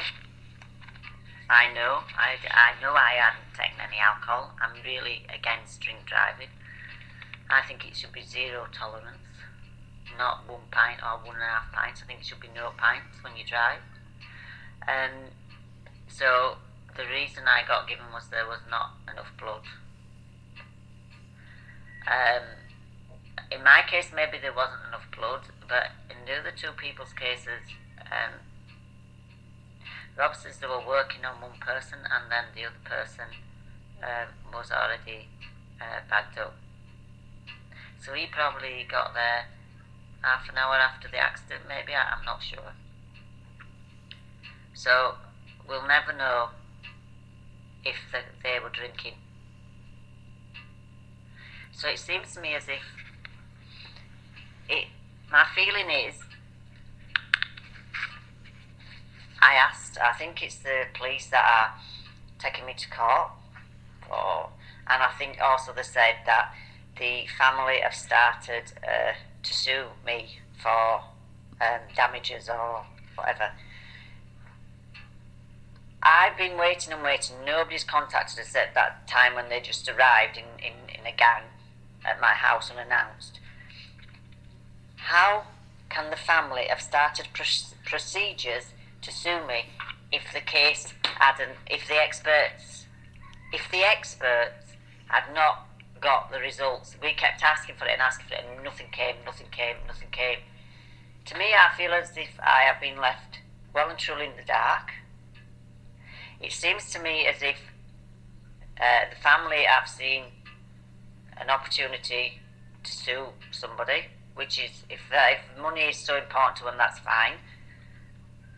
But what is the big problem for me? I need the correct answer. I have asked myself this question. I would prefer to know it was me categorically, then I can deal with that and live with that. If, as I do at the moment, I feel as if I'm sort of an easy target to blame because nobody really knows, the expert has basically looked, the only thing he can look at is the cars and the actual skid marks. But even the skid marks, to me, don't say the true story. If we look at my car, and where the expert says I touched them while illegally overtaking at high speed, I have no real damage to the part that he says I had to touch them with. Obviously, I don't know the damage that their car had at that part, because why can't it be a fact that I was overtaken for whatever reason? Maybe it was dropping dark, there were elderly people, maybe there was a problem in the car, and I saw it and I thought I've got to get to a safe place. I speed up to get to a safe place. And they came into me. The marks, I'm assuming, and this is a question I need to ask, the marks, tyre marks, can only have been after contact or after the cars weren't going at the right direction or after a collision. If at that speed I had touched, and this is me just thinking logically, I had touched a car, I would think that my position of that car would have been well and truly scraped, marked, you name it. From what we can see from the photos, there's a dint in, and I think that were there before the accident anyway, or it could have been created while they were moving the car or while they were chopping the roof off. Another big question, which I think I've already asked, is why does the experts show their car smashed into a tree when both Rob and Stephen, who went to look for me, and Stephen happens to be a mechanic who used to retrieve cars off the motorway from breakdowns or accidents, so he's an experienced guy at looking at cars. How come on the expert's report remember this is all they're going on to point the finger at me, that it's still wrapped up in a tree. How have two cars been wrapped up in a tree? I'm praying to remember. If I could remember, the only thing I did remember thinking, when the first thing, and we haven't mentioned it because I was just, the first moment I had just come out on anaesthetic, I was just drugged up. But the first thing I remember saying first of all, I did not believe I'd been in a car accident. I've never had a car accident, did not believe I could be in a car accident. The second thing was, they were all over the road, they were drunk. I said that and then continued the conversation that he was talking to me about. So that would, I know I would not. I was not in a rush to get anywhere. It didn't matter. It wasn't a big problem. I don't know why I would have tried to overtake unless there'd been a problem and I was trying to get myself to a safe place. I don't know if the car suddenly stopped. I don't know if the car was weaving, and neither does the expert know these things. They cannot, to me, say you caused the accident if they don't know why I would overtake. I am not the person that would overtake anything. I'm in the wrong car. It's not a powerful car. I have seen things happen when people, and it really irritates me when they are taking over and I just say goodbye to them if they want to take over and risk their lives. So this is what's really confusing me. So if they knew me and knew my situation and knew how I drove, they would understand I'm having difficulty in accepting the fact that I dangerously overtook at speed, because that's not what I do. I don't do that.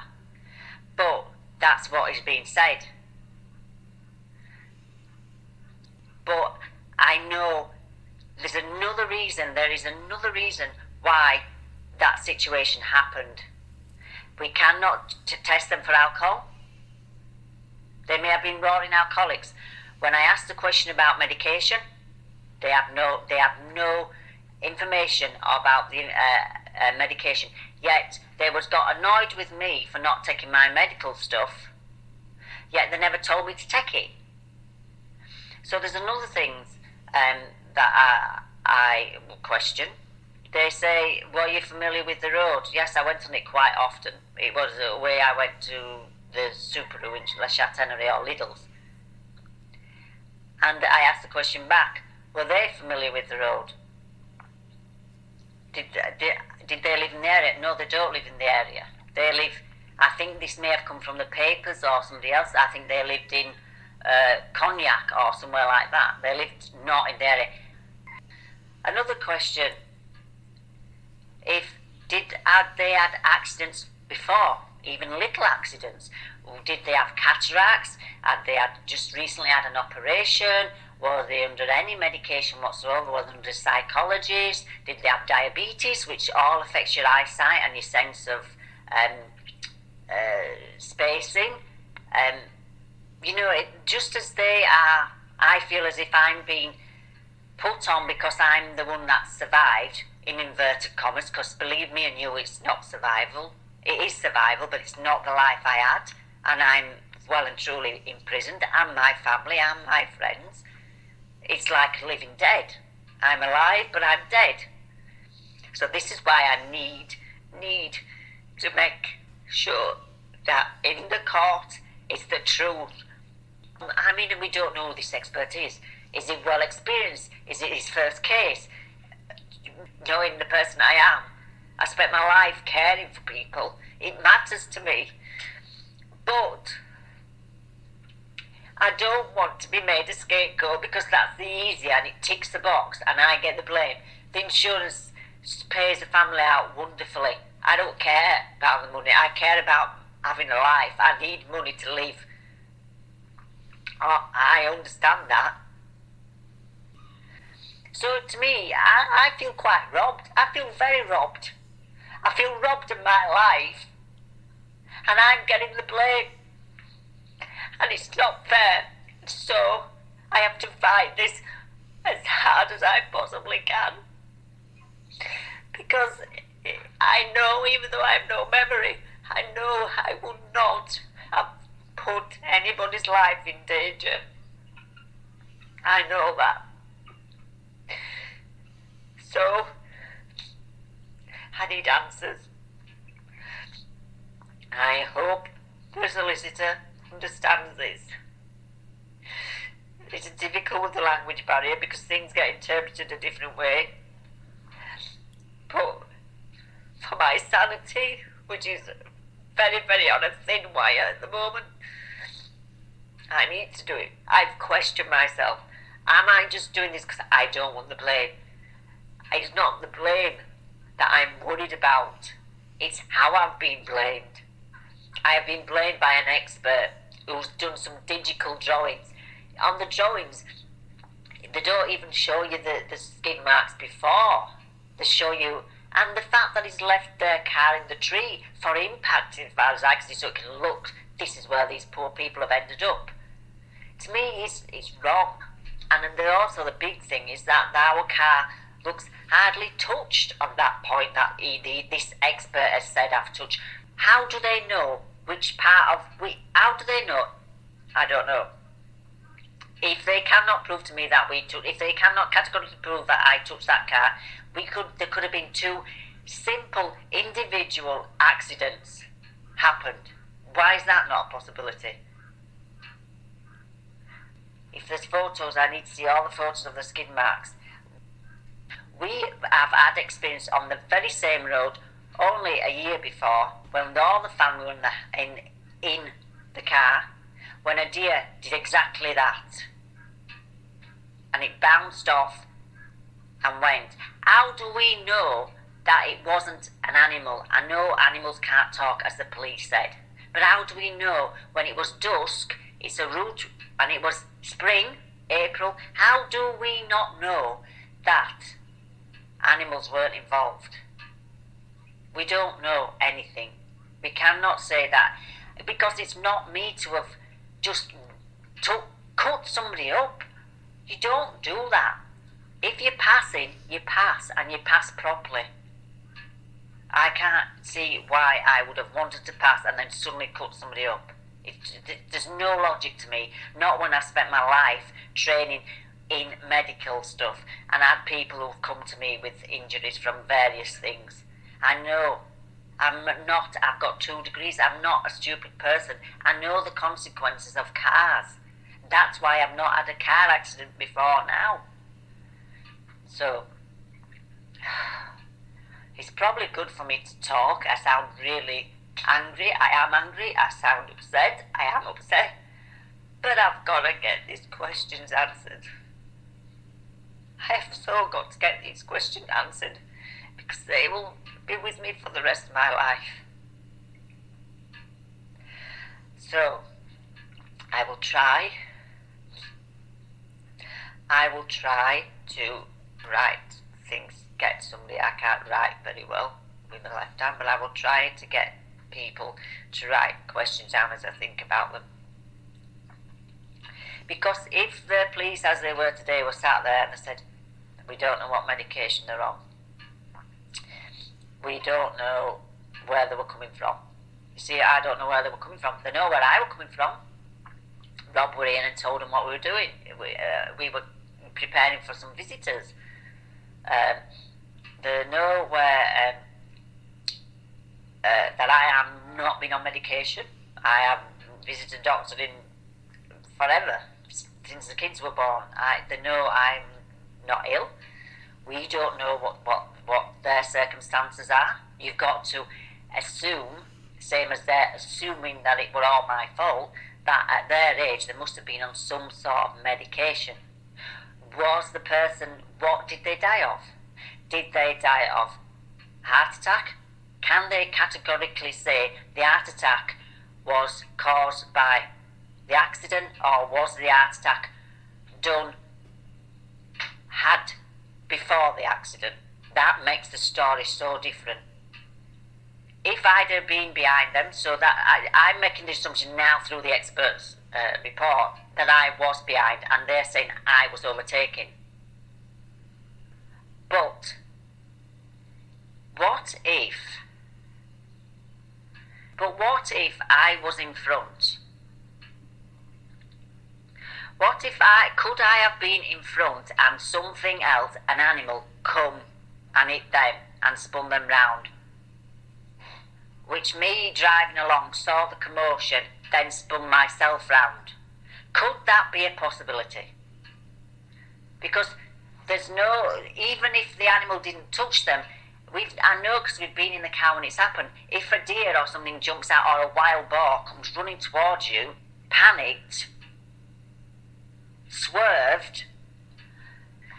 So that's my question. Do they categorically know I was overtaken? How do they know I was overtaken? Could I not have been in front and something else come to the side and hit them? Even if it didn't hit them, if a boar or a creature or animal comes at dusk and you're driving and you're 80 odd year old and you panic,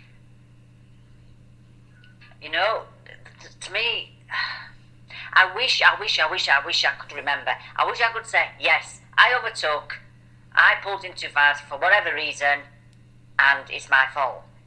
But I know I don't drive like that. I know I do not drive like that. So I have lots and lots of questions because I have got my life to live as best I can with my family. And you can't take away the accident. You can't give me my hand back. You can't give me my body back. You probably can't give me my sanity back.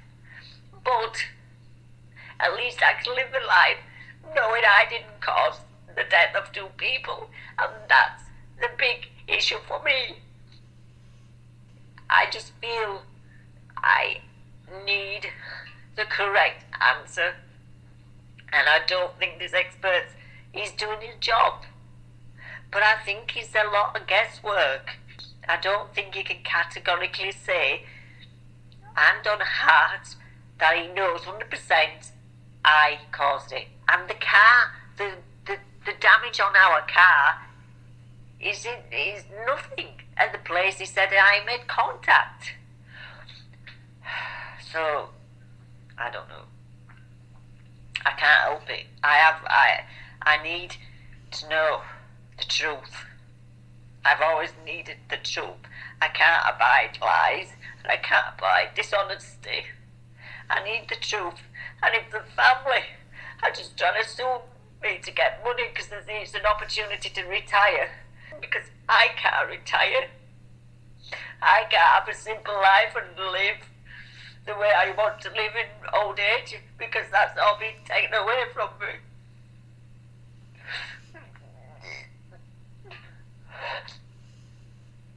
But I've got to fight. I just have to fight because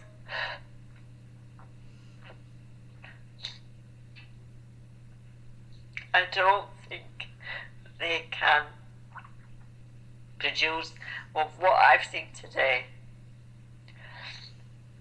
The pictures aren't correct. The way they've done them is all for impact, is the way I can see it. There's no, on the pictures that, maybe there's photos. Maybe the photos will be better. But they can only take photos of the marks in the road and where the cars ended up. Where was the car? Were they encroaching on mine? We don't know that. So I just think I need some questions answering here. I need a lot of questions. And I think one of the big problems is that I need to rest this. It needs to go. I need some answers. Please God, give me the answers. I only wish I could remember. Because if I could remember, I would have said, yes, God, yeah. I would have said if it were my fault. But I can't remember. I just can't remember. The only thing that has come out which wasn't mentioned was that first few days when Rob was talking to me, or the first day the first day, I don't know because I was in intensive care, but maybe it wasn't the first day, but the first time he told me where I was, I didn't know where I was, and he said I was in a car accident. That's when I said, oh, they were pissed, they were all over the road. That's when I said that. But I was so drugged up. But then, the only other thing I did say, when I was speaking to the pompier, and I said this, I remember saying this to Rob a few days after I was sure I was still in intensive care. And I just said, I was looking for my hand. Everybody was looking for my hand in car. And that's exactly what the pompier said I was doing. So, were they drunk? Were the people having problems? Did they have an heart attack? Did an animal come and hit them and it's made it look as if I've hit them? And just by me seeing all the commotion of them crashing, I've lost control as well? Or did the animal swerve to me as well? I don't know. I don't think you can rule out an animal in this case, because I know from experience that at that April, springtime, then they would be around. So now I've got a big fat headache. So I just hope I have strength to carry on. I feel as if everybody's just wanting to get this done, as I am, but it's an easy route to just say, they point at me. Who would they point at? If I want here, maybe that's why I survived, to fight it, because they would have still pointed it at me with the expert's report, when really it was not my fault. So my last thing I'll say, I remember I did say when they told me that the family have started suing procedures, I said, how can they start that when nobody knows what happened? I didn't really get an answer to that. And I said, can I start procedures to sue them? Because we don't really know if I've just been lucky and by sheer God's will and my physical fitness and maybe expert driving in a way saved me. I just feel that I have been turned into a victim in a different way. They don't see me as a victim of a car accident, but I feel as though I'm a victim of harassment, really, of unfounded information, of informations that could be argued in any simple case that it's not concrete. Okay, bye. 28 minutes. Hi, it's the 28th of January 2017. I will continue to just make comments as I think of them. So I have a recording because it's so difficult for me to write anything down. After Tuesday this week, when I was served the papers for the homicide of 2 people and driving at speed in an area and overtaking, I have spent most of the days following doing research and detective work. But I'd just like to put on record that there's a couple, more than a couple, but these are the 3 things so far, as we have not got the file yet, that are concerning me about this investigation. Concern number 1 is that there was no blood test taken when asked the police on the Tuesday the 24th. I said, were they drinking? They asked me if I were drinking. I said, no. Were they drinking? We don't know. you did not take, there were no, why was there no blood test taken? There was not enough blood. So I have got to find out if I was tested for drink and drugs when I had a compound fracture, a double compound fracture, 2 compound fractures on my femur, the bone in your body that you really don't want to break, because if it bleeds, you bleed to death rapidly because of its blood supply. How can they not have got blood from the others? Stephen says that he saw no blood and they were working on when he was at the scene. Rob says he saw no blood. Right, the other person was already in a body bag. So, that's a big concern for mine, especially when it is the number 1 cause of deaths on French roads is alcohol-related problems and drugs. And the government have put lots of resources, money and campaigns into reducing it. Yet here we are in a situation where there are 2 deaths actually at the scene and there is no test taken. I am happy, more than happy. I do not drink and drive. I have zero tolerance of drink and drive. It shouldn't be any limit. There should be no limit. You should not drink anything and drive. Why? That's a big question. Why? Why? Because all the research shows just a small amount of alcohol in a person, never mind if they're elderly, changes all your reaction times, everything. It changes a lot. And we don't question also big problem number 2. When asked, I asked if they were on a medication. Again, they said they looked through the file and said no. Yet when I arrived there, they went mad and were going to send Rob home to get my medical reports.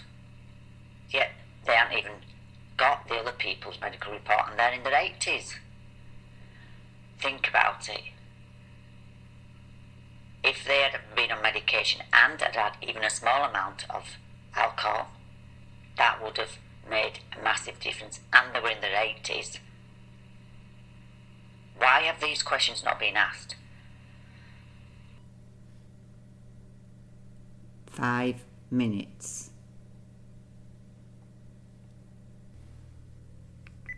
Hi, it's the 29th of January, Sunday morning. I'm just documenting a few things I've been thinking about. The thing that concerns me the most is the witness who telephoned. We need to know who telephoned, when they telephoned, did they get a statement from them, did they stay at the scene, did they withhold their number. We also need to confirm where the cars were at the end of the accident. On the picture that I saw from the expert witness, he had their car still in the tree.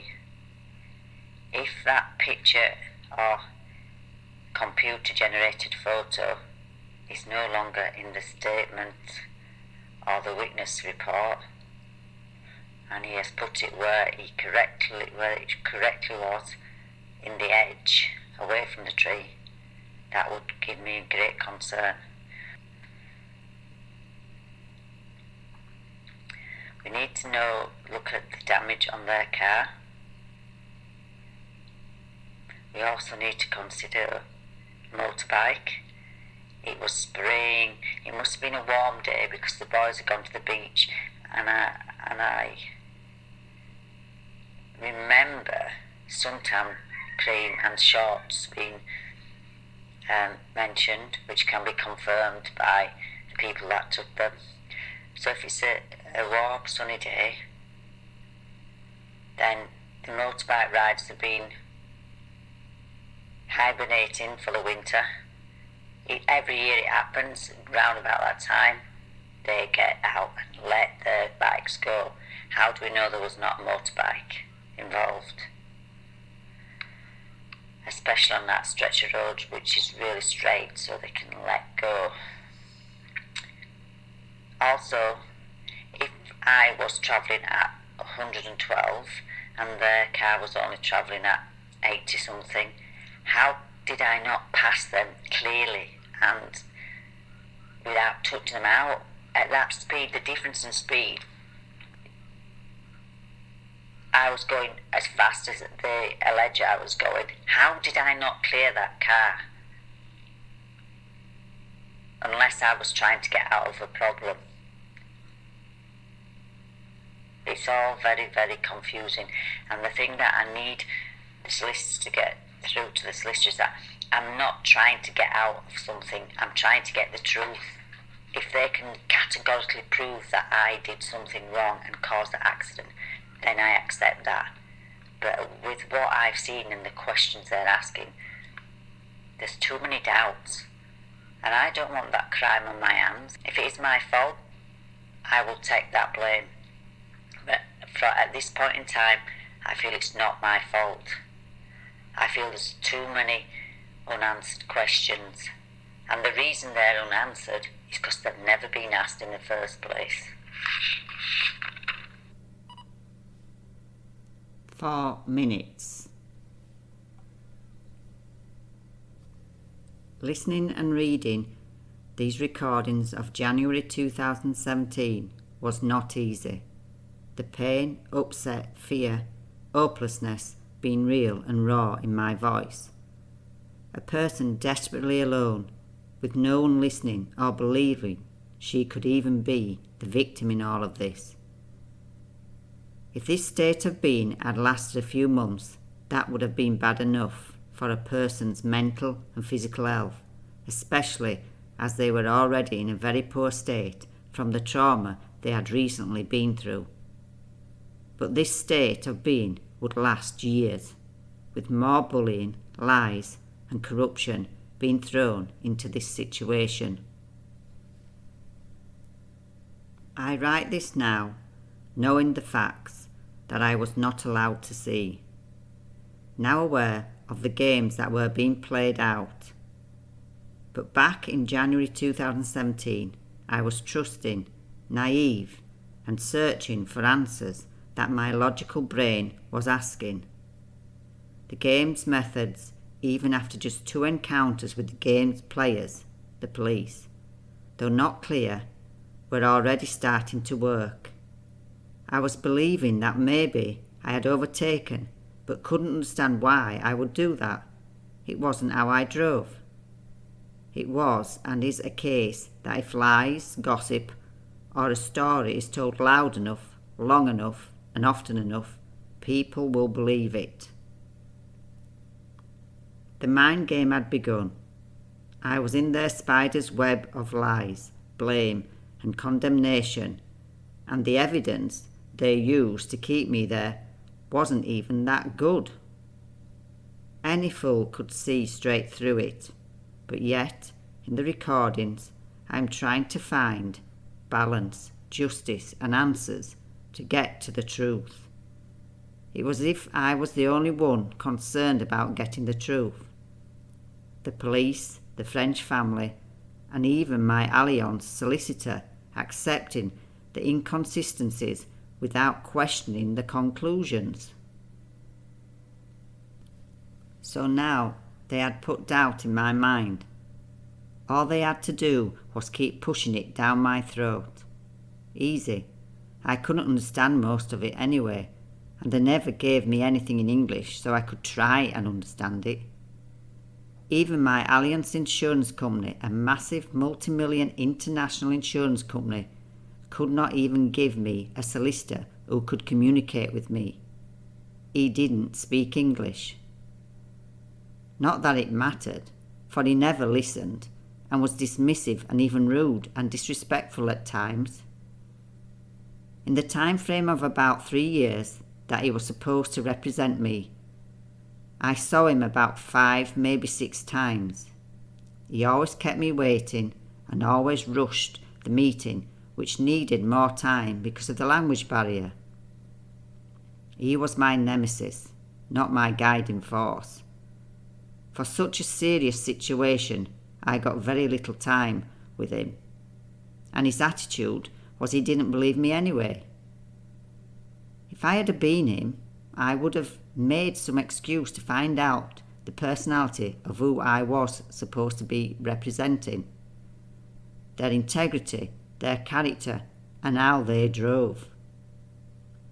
But then he couldn't speak English, and he seemed to not be bothered about getting to the truth anyway, even though I gave him every bit of information I had found. I even took 2 toy cars of Elliot's with me on my first meeting to show him how the cars would have reacted if they had been hit, as the first expert, Maurice Pascal, said they did. He just dismissed me as if I was a stupid person with disabilities in a wheelchair. As time passed, I got the feeling that the 2 insurance companies had done a deal, and it was my insurance's turn to take the hit. This would be further confirmed by the actions I saw when the 2 opposing solicitors were together. The Dupont solicitor being from a big famous solicitor in Bordeaux, Corbis and Curtis. More on them later. As it will be revealed in this book, I would go on to find police photographs that would be shocking and prove I did not overtake them, and indeed they may well have been overtaking me. Evidence was sabotaged and lost. You will never believe what was lost. Basic routine investigations not even being investigated or carried out. But my gut, guides, or the universe told me to demand a second expert report, and that is exactly what I did. Now they panicked. This was not part of the game. The trap they had set for me didn't involve me fighting back, and even with the proof that was given by the second expert, they openly and blatantly ignored it. End of chapter.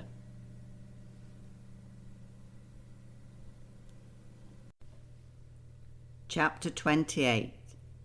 Reliving the Nightmare, Boxers, Another Operation, and Court. The elementary principles of all deception is to attract the enemy's attention to what you wish him to see, and to distract his attention from what you do not wish him to see. General Sir Archibald Wavell. I will now cover the events that occurred after the end of January up until receiving the second expert's report.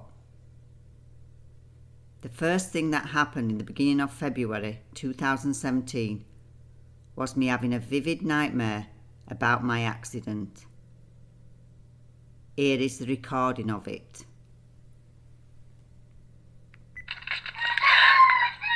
Hello.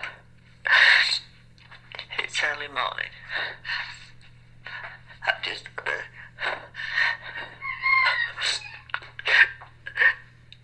nightmare of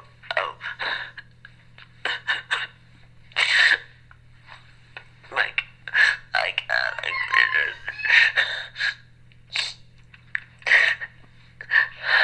I'm trying to talk to you just because I know that soon you forget what you've dreamt. All I can remember is there were so many people around. Noise. I was looking down. I wasn't what I seemed to be. I seemed to be out of my body.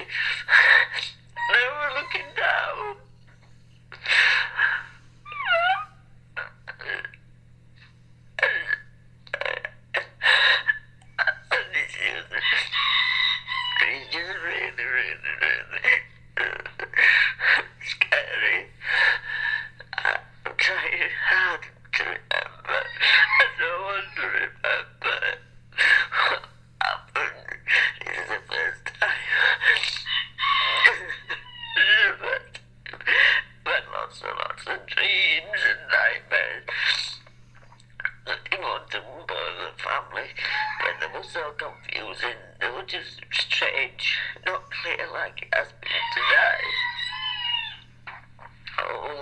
laughing, don't grow over or growing.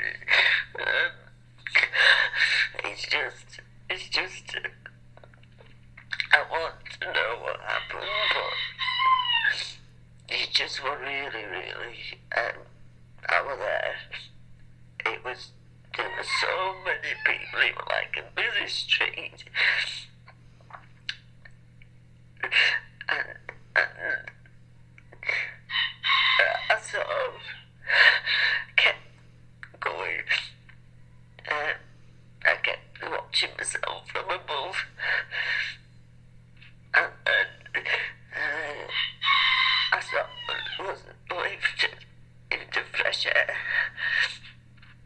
But I don't know. I really, it was the first time I've actually felt I was in the car. But I asked about a little bit to just show me the time before the accident. If I'm starting to remember, I need to know everything. Please show me everything. I don't know what date it is. 17th, 18th of February.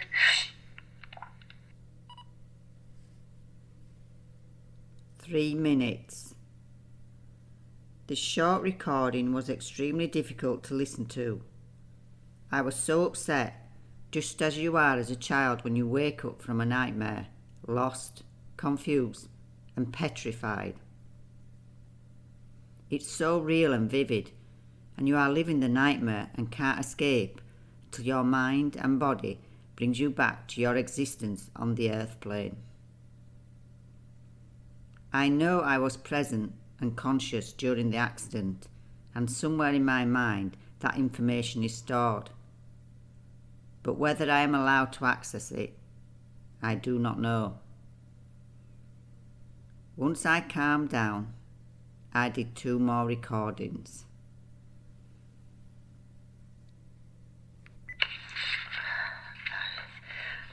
I'm trying to calm myself now. I'm sat in darkness in the kitchen.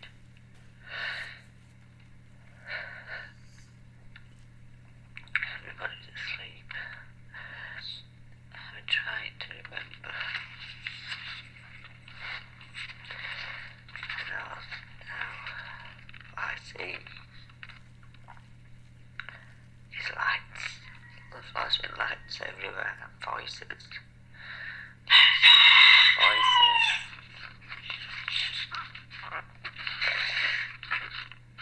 Lots of voices that are just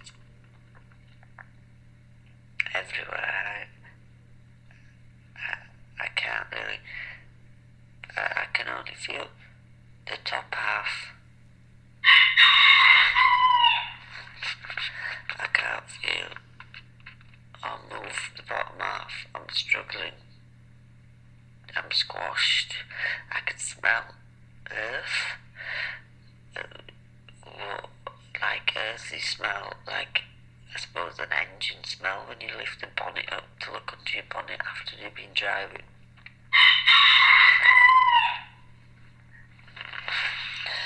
I can also just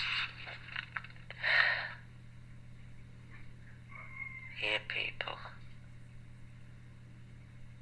Very noisy. The lights are just flashing.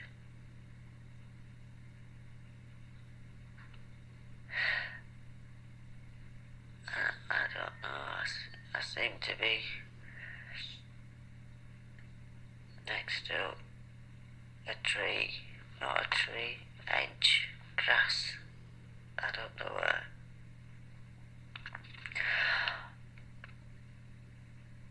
I'm also,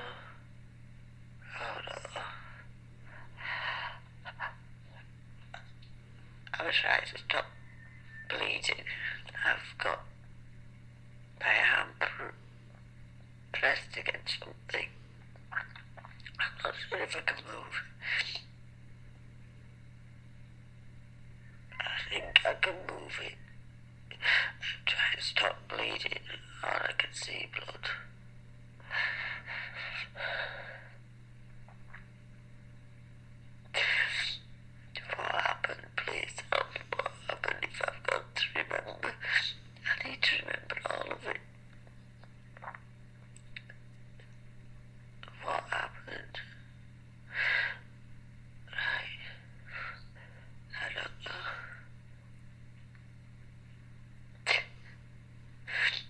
silvery blue. I like a silvery blue car. Silvery blue car. Could that be mine? Mine's grey silver. No, it's small. No, it's not my car. It's not my car.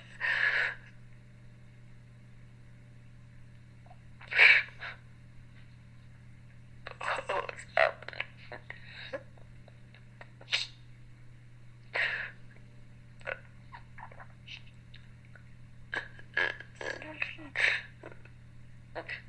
Oh, they're not driving very well. Oh, please don't. Oh, where's my memory?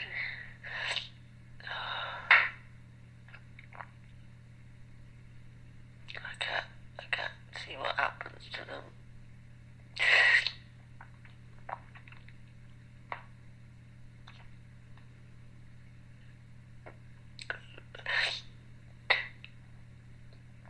If I got memory, please show me everything.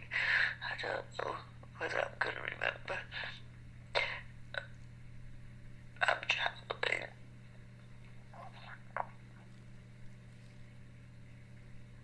I can hear singing. I can hear singing radio. Oh, it's warm. It's a nice evening.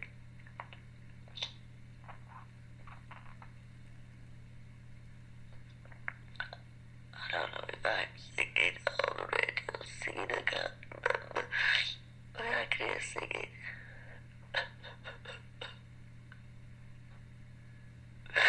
The car's not driving very well.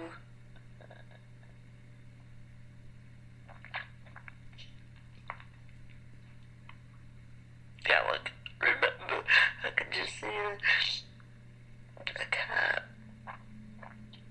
But is it spinning? Or is it? I can't see what's it. It's just not driving correct. I don't know what's happening. I don't know what's happening.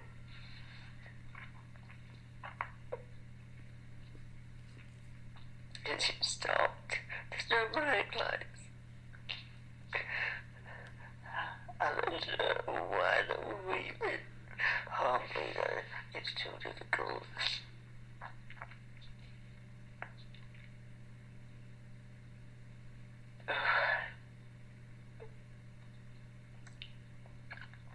Now I can hear voices again.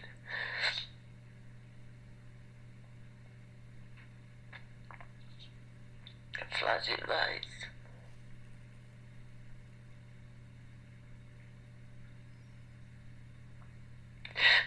And people are talking to me really nice voices.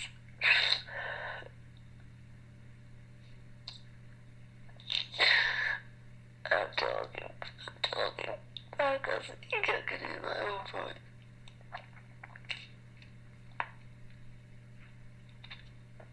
I'm talking to him. But I can't get any oxygen.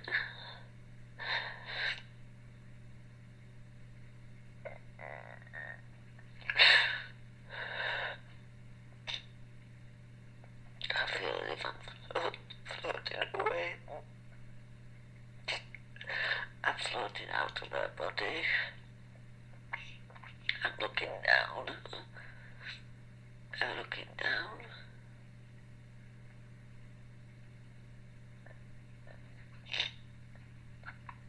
So much noise.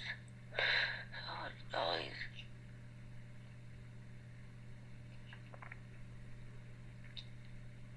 I can't see my hand. I don't know what's happened to my hand.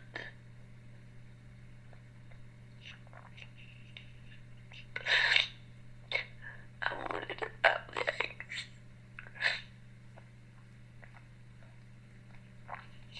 I'm worried about eggs. Oh,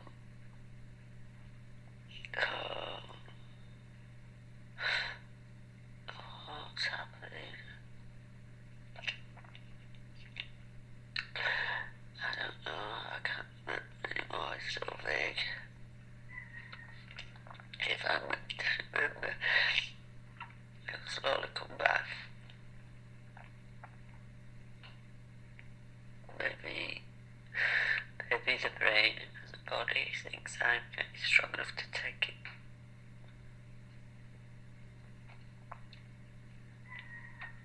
But I still can't remember much before. What were I doing? Why was it good to keep talking to you? Let's see.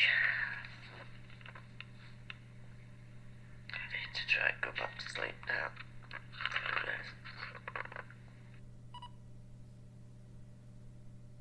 9 minutes.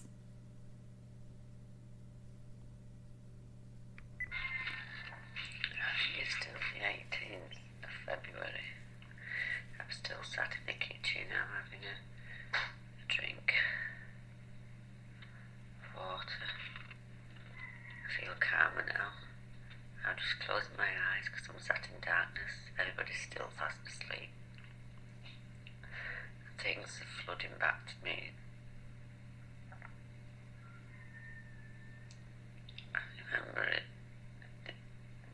I remember it being a warm evening. I remember going to the junction near the church and the restaurant, Leondo, and turning onto the road I was taking.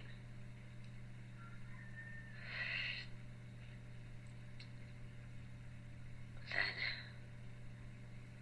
not far from coming through that village, there was, I could see a really dark car, quite a biggish car,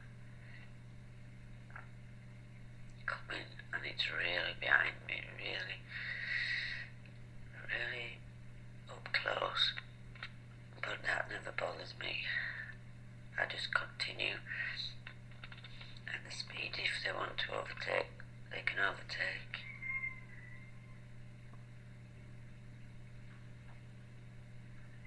It's I'm saying the car's quite dark. I don't know if it's got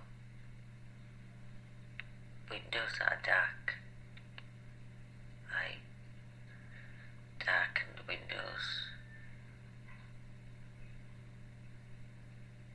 It's quite, but I just pottering along. If they want to overtake, they take over. Now, I'm coming nearer to another car in front.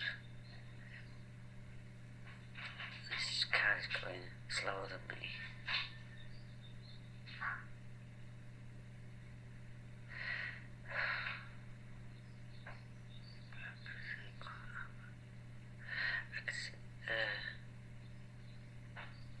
There's a bit weavy.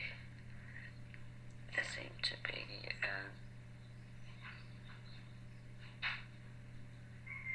just going from one side to the other side. They just seem. I've got my awareness. I'm backing further off, which is irritating. The dark car behind me.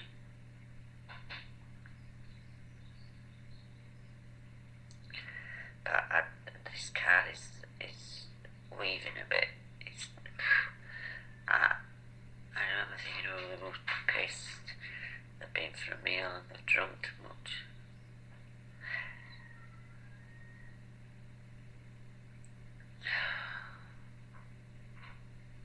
Then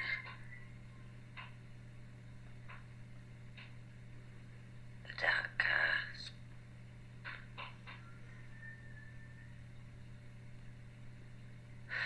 Oh no.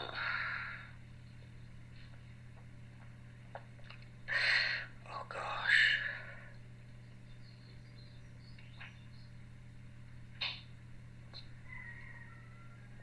Oh no. Oh.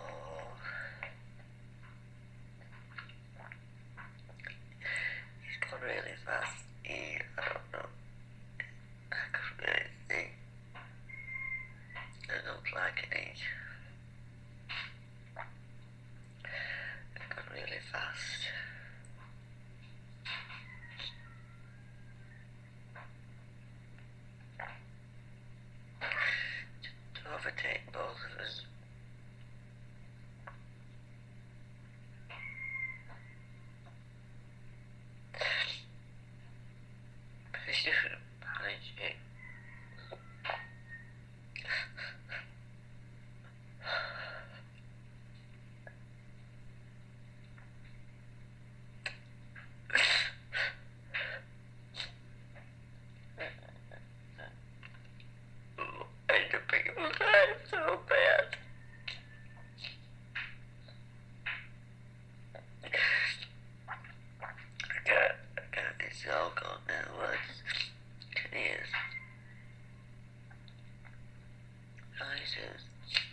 gone. I can't, all I can see is I can't turn it.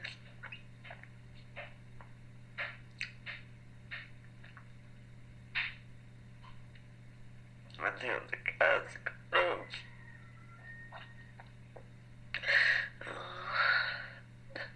Please tell me what.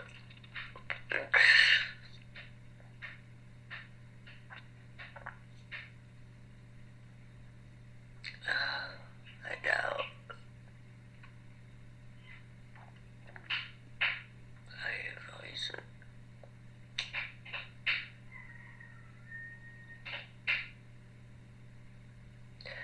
I can't find it. I end up looking for my hand.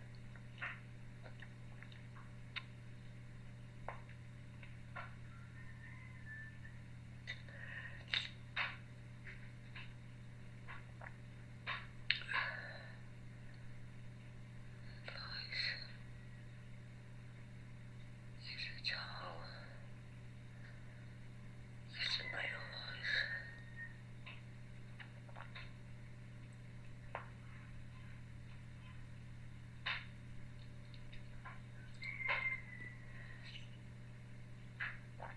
He's talking on the phone. He's very panicky.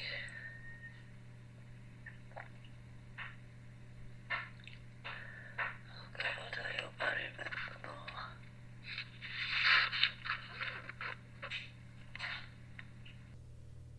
"7 minutes. I thought at times in my recordings at Nantes Hospital and the Grand Fair that they were difficult to listen to. But these last 3 recordings devastated me. To hear someone in so much pain, and I was that someone. The pain I was in was so heartbreaking. I was reliving the nightmare of my accident. Though not wanting to go through it, at the same time needing to remember. It is significant to me that I had this nightmare in February 2017, before I had any information given to me. Only a couple of weeks before, I had very briefly been shown, by the police, some information from the report by the expert Maurice Pascal, when I was being interrogated in a room full of police working at their desks, talking and using their computers. I was under immense pressure and being bullied in a very unfriendly atmosphere. So the fact that I remembered can have only come from my memory of the actual events, not from looking at reports or other materials connected to it, because I hadn't seen any. These 3 recordings were done in February 2017, before I was fed constantly that I was overtaking. Like I have said before, if something is repeated long enough and often enough, it gets planted in the brain. It's a method of mind control and causing confusion, which is used by certain authorities, people in, shall we say, certain situations. Humans naturally soak it up. It's how advertising works. I won't go deep into the subject here, but you get the picture. In some of my later recordings, I am questioning why I would have overtaken, offering and giving different scenarios that could have forced this action, such as animals, getting to a safe place to avoid a dangerous situation. Very quickly, once repeatedly told I was overtaken by the police, my solicitor, gossip, friends, even Rob, I was starting to believe it myself, even though my whole being was confused to why I would have done something I would not normally do. The mind game was implemented, and its power starting to affect my thought process. Yet here, in my nightmare of reliving the accident, I don't mention overtaking once. I mentioned concerns about a car behind me that overtakes, and I have concerns about the way the car in front is driving and I back off, my alarm bells ringing loud and clear.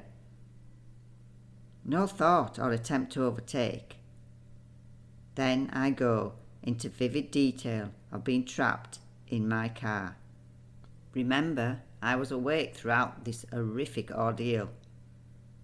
I was aware of my hand and was even trying to treat it by trying to stop the bleeding. As the reader listens to these recordings, they will immediately hear the genuine stress, upset, fear, and honesty in the recordings. Maybe, as my angel anesthetist said, they did give me something to make me forget. But I believe those 3 recordings in February 2017 says what did happen. I had never re-listened to them until February 2021, 4 years later. Should I have used them in my case? I believe they would not have been accepted. Excuses given, they were in English, or other excuses. I have some sort of subconscious feeling that these recordings were for my private use, and it was dangerous to let anyone get their hands on them. They would have been mysteriously lost or damaged, as so much of the other vital information was. I was guided to not trust them, or anyone for that matter. This same feeling applied to me finding one of my plastic wheel covers in the hedge at the scene of the accident a year later. This wheel cover was intact, it wasn't damaged, broken or marked, and it was later proved to me that there was no lengths these people would not go to in order to frame me. It also proved to me that this investigation was crap, or non-existent. Surely the area would have been searched, looked at and investigated. Isn't that what they are trained to do? Isn't that their job description, or am I missing something here? I have still got a bag of bits including the intact plastic wheel cover and car parts I found at the scene. I am so glad I didn't tell anyone involved in the case about it. Every time I thought I would, a voice in my head said, "No, this is for you, to allow you to see you are not going mad, to show you that something is not right, a gift, a sign from the universe that you must not give up."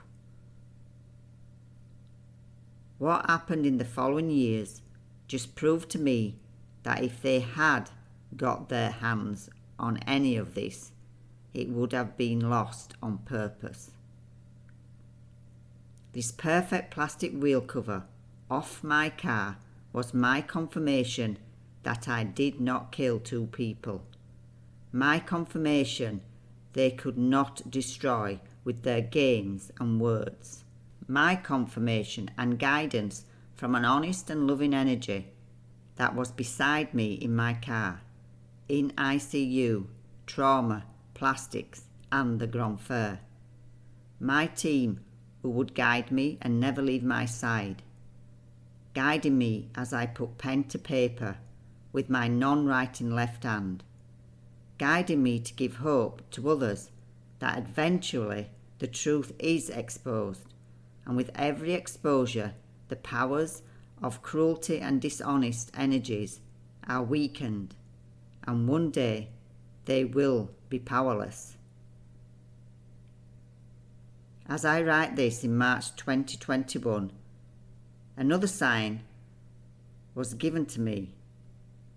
My eldest son Harvey went to pick his brother Elliot up from the school bus on the 9th of March. On Tuesday, Elliot's lesson finished late, so he doesn't get off the bus until after 6 p.m. At this time in France, You are not allowed to be out after 6 p.m. and need a piece of paper. Harvey was stopped by the police, his car searched, fined €135 and tested for drugs and alcohol. Hold on a minute, my son gets tested for alcohol and drugs for being out after 6 p.m. No driving offence, just being out after 6 p.m. Yet they do not test for anything at a scene of an accident where there are fatalities and grave injuries. It sounds about right. What bullshit. February 2017 also involved me going back to Nantes Hospital to have a pre-operation appointment before returning in March to have the metal in my left wrist taken out. You have to meet with anaesthetists. They weigh you, ask you questions, and you can ask them questions. My only question, which was more a request, was to have the tablet under my tongue before the operation. It probably wouldn't be necessary because I would only need a local anaesthetic. I was a day patient and would be going home on the same day as the operation. Great, you know my fear of general anaesthetics, so this was good news to me. I would return on the 2nd of March for my operation. Also in February 2017, our belongings from Australia were due to arrive. Though I was going through it with the police, the charges and my general battered body and mind, I managed, along with Sharon and Richard, 2 native South Australians, to get our furniture and things shipped to France. The company was Chess Moving, who I was impressed with. They even expertly wrapped up the wheelbarrow. Sharon and Richard are the salt of earth, a very special couple with a beautiful family, so kind, genuine, considerate, helpful and loving. I often talk with Sharon, and I tell her the only reason I was meant to spend some time in Oz was to meet them. They and their family are extremely important to me. Proving distance does not mean that support, love, and amazing friendship cannot be given. I love you guys so much. Because of my next operation being a day appointment and not a general anaesthetic, it was arranged that Jenny would take me, wait and bring me back. It would be an early start because of the 2 hours it took to get there, but Jenny was happy to take me. It allowed Rob to feed the many pigs we had and to pick Elliot up from school. I have a feeling that it may have also been a week when Harvey was residential at his college, so he wasn't at home to help. I'm not sure, but anyhow, it was arranged that Jenny would take me, not Rob. The container of belongings from Oz were due the Friday or Saturday before my operation, which was on the Monday. The big container couldn't get close to the house, so the 4 French guys who had the job of unloading it had to go and get a van. The container parked on the outskirts of the village, and then they would fill the van up, drive it to our gate and then place our belongings in the house. It was a long job, but at least it didn't rain or snow, even though we were still in February. I tried to direct the things into the right rooms, every box or piece being well labelled by the removal company. Essential, for there were probably nearly 100 boxes plus the furniture. The huge container was full, and it took all day to empty it. We now had corridors of boxes and rooms filled with items covered in white protective bubble wrap.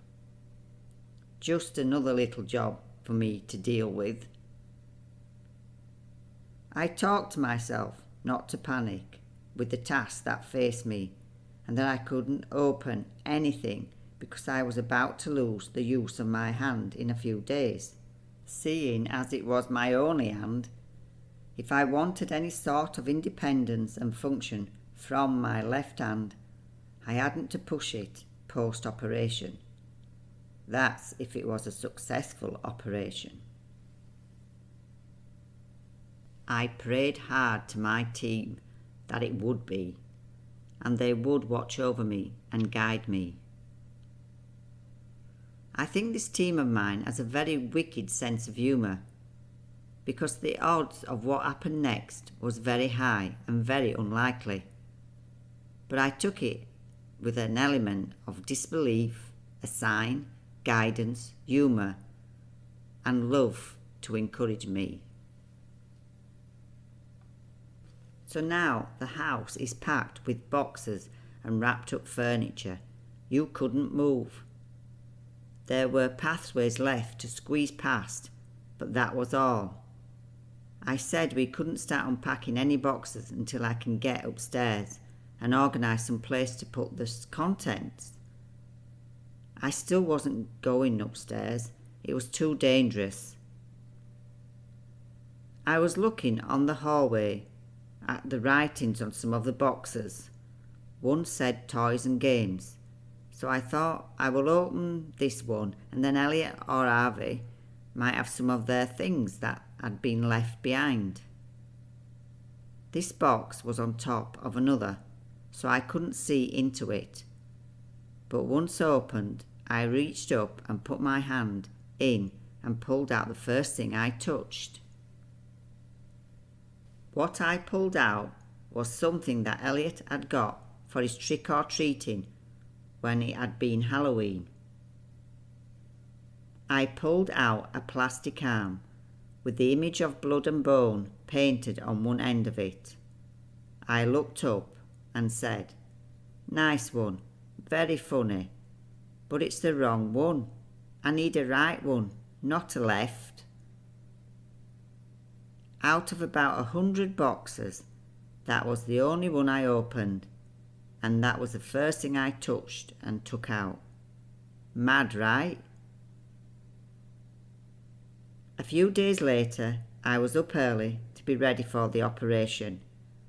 You need to shower, make sure you were clean, the guidance paperwork emphasising your feet. I wasn't allowed anything to eat or drink, so I just waited for Jenny. I had spoken a little to Jenny how things were after I returned home, but not in much detail. I thought it was either my imagination or my fault. Rob's constant words of, "You are needy, it wasn't all just about you," and that I was paranoid, starting to be believed by me. When Rob didn't even get out of bed to wish me luck, hug me, which he hadn't done at all anyway, and say goodbye, I could see that Jenny was a little shocked. I just said, "He's still in bed." Jenny didn't say much, but her face told me what she was thinking. We set off, arrived in good time, and I waited to have my operation. I recorded this, so that's what I will write now. My recordings in March and April 2017. On my left hand, I thought after going the month before for a consultation that I was going to just have a local, but as I was down and on the trolley, waiting in what I call the bus station, because you've just got loads of different places where different people have lined up. The woman, the anaesthetist, said I would be having a general. I didn't really want a general because I think I've had that many anaesthetics and I don't think I react so well later with them. I think I have. It takes a while for it to come out of my system, and I'm just starting to get a bit less angry about things. So anyway, there was a problem putting a line in. 3 people tried to put a line in my arm and it didn't work, so then I got wheeled into the theatre. Then this guy put it in my right leg. I was a bit stressed at this point because it's not good when things aren't going to plan. And then Dr. Pichu arrived, and I'm just really, that calmed me a bit because at least I knew he was doing the operation, which he said he was. And then I just thought, let me get this gas and air thing, so I just took as much in as I could. I thought, if I'm going to be knocked out, I'll have to be knocked out.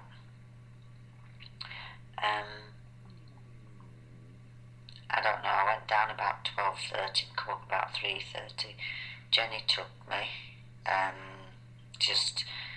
think it was easier with the animals and the kids, rather than Rob taking me, for Jenny to take me. And to be honest, it was good to have a chat, and she kept me calm, everything else, so that was really good. So yeah, and she brought me back the same day, and I did have to stop to be sick. I wasn't feeling very well, and as soon as I got back, about 8 o'clock, I just fell into bed and went to sleep. So now I've still got the stitches in. They're due out on Thursday. We're due back to see the specialist on Friday. Probably not rest it as much as I should, but it's so difficult here. I can't ignore some jobs. I don't know, I just find the whole thing quite frustrating, really. But hopefully I haven't damaged anything and it will knit together. Had a good first week after the operation, but having a bad week this week. I don't know, things are too difficult, really. Mainly people irritate me. I do a lot of shouting, which is really my personality. I mean, I suppose I was getting frustrated with life in certain things because I used to try and do too much before, but now it's just multiplied and multiplied. And I suppose if I think about it, everything's been concentrated on the physical healing, the physical treatment, everything, I've been so lucky with the people that have looked after me and the surgeons and everything else, and I'm very grateful for that. But surely the mind, how do you deal with that? And I suppose because I am, some people would say, stubborn or determined, I think my mind seems to be coping, but I think it needs some sort of treatment. I don't know. I've seen psychologists that they've gone for. I'm going to one tomorrow, but I don't know. I think the treatment, I don't know what I need. I definitely need some peace and calm, and I'm just don't seem to be getting that. It's annoying that we've heard nothing from the solicitor. I've worked out if you take away the weekends, there's only 18 days to go. Am I expected to prepare to be cross-examined in 18 days? I've emailed him a couple of times, but I think it's just annoying him. So now I'm not healing. I'm not going to contact him anymore. And if I don't feel confident, I'll ask for a postponement. As soon as the cockles woke up now, I'll stop this and be in touch again. Maybe sooner than I should have been this time. 7 minutes. It is now the 20th of March, early Monday morning. I don't know when I last spoke to you, but I'll start from probably my operation. I probably mentioned that on the 2nd I went in for another operation, and I've probably mentioned that it was a general when I thought it was going to be a local. The operation, I feel, is okay. I feel the scar is okay. I feel physically things have been okay, even though it's another big operation. I think I was there 3 hours. So I've potted along without from family and friends, as it in effect meant that I was handless. I have had some extremely really bad days. Part of me thinks it's just the process of recovering from such an horrendous accident. Part of me thinks it may have been the chemicals coming out my body for the anaesthetic. But I've been as low as you could be, and it's obviously makes it difficult for everybody around you. It's bizarre really, because when I was at that lowest point and really thinking it wasn't all worth any of it and it's time I just put an end to it, it's the simple things. I saw a little wooden letter E that Elliot made in school. It's just a letter E for his name, Elliot. That, as daft as it sounds, when I got hold of it and I felt it and touched it, brought me round. And what is more bizarre, last week, because obviously the court case is on the 10th of April, and we had still not got any information. In fact, the information came through 16th, 17th, only last weekend. But last week, Harvey, because Harvey was not working, we went on the Wednesday morning to the garage where the car was taken to see, because basically what's being said is that I caused the accident and I hit this other car of the elderly couple at a certain place.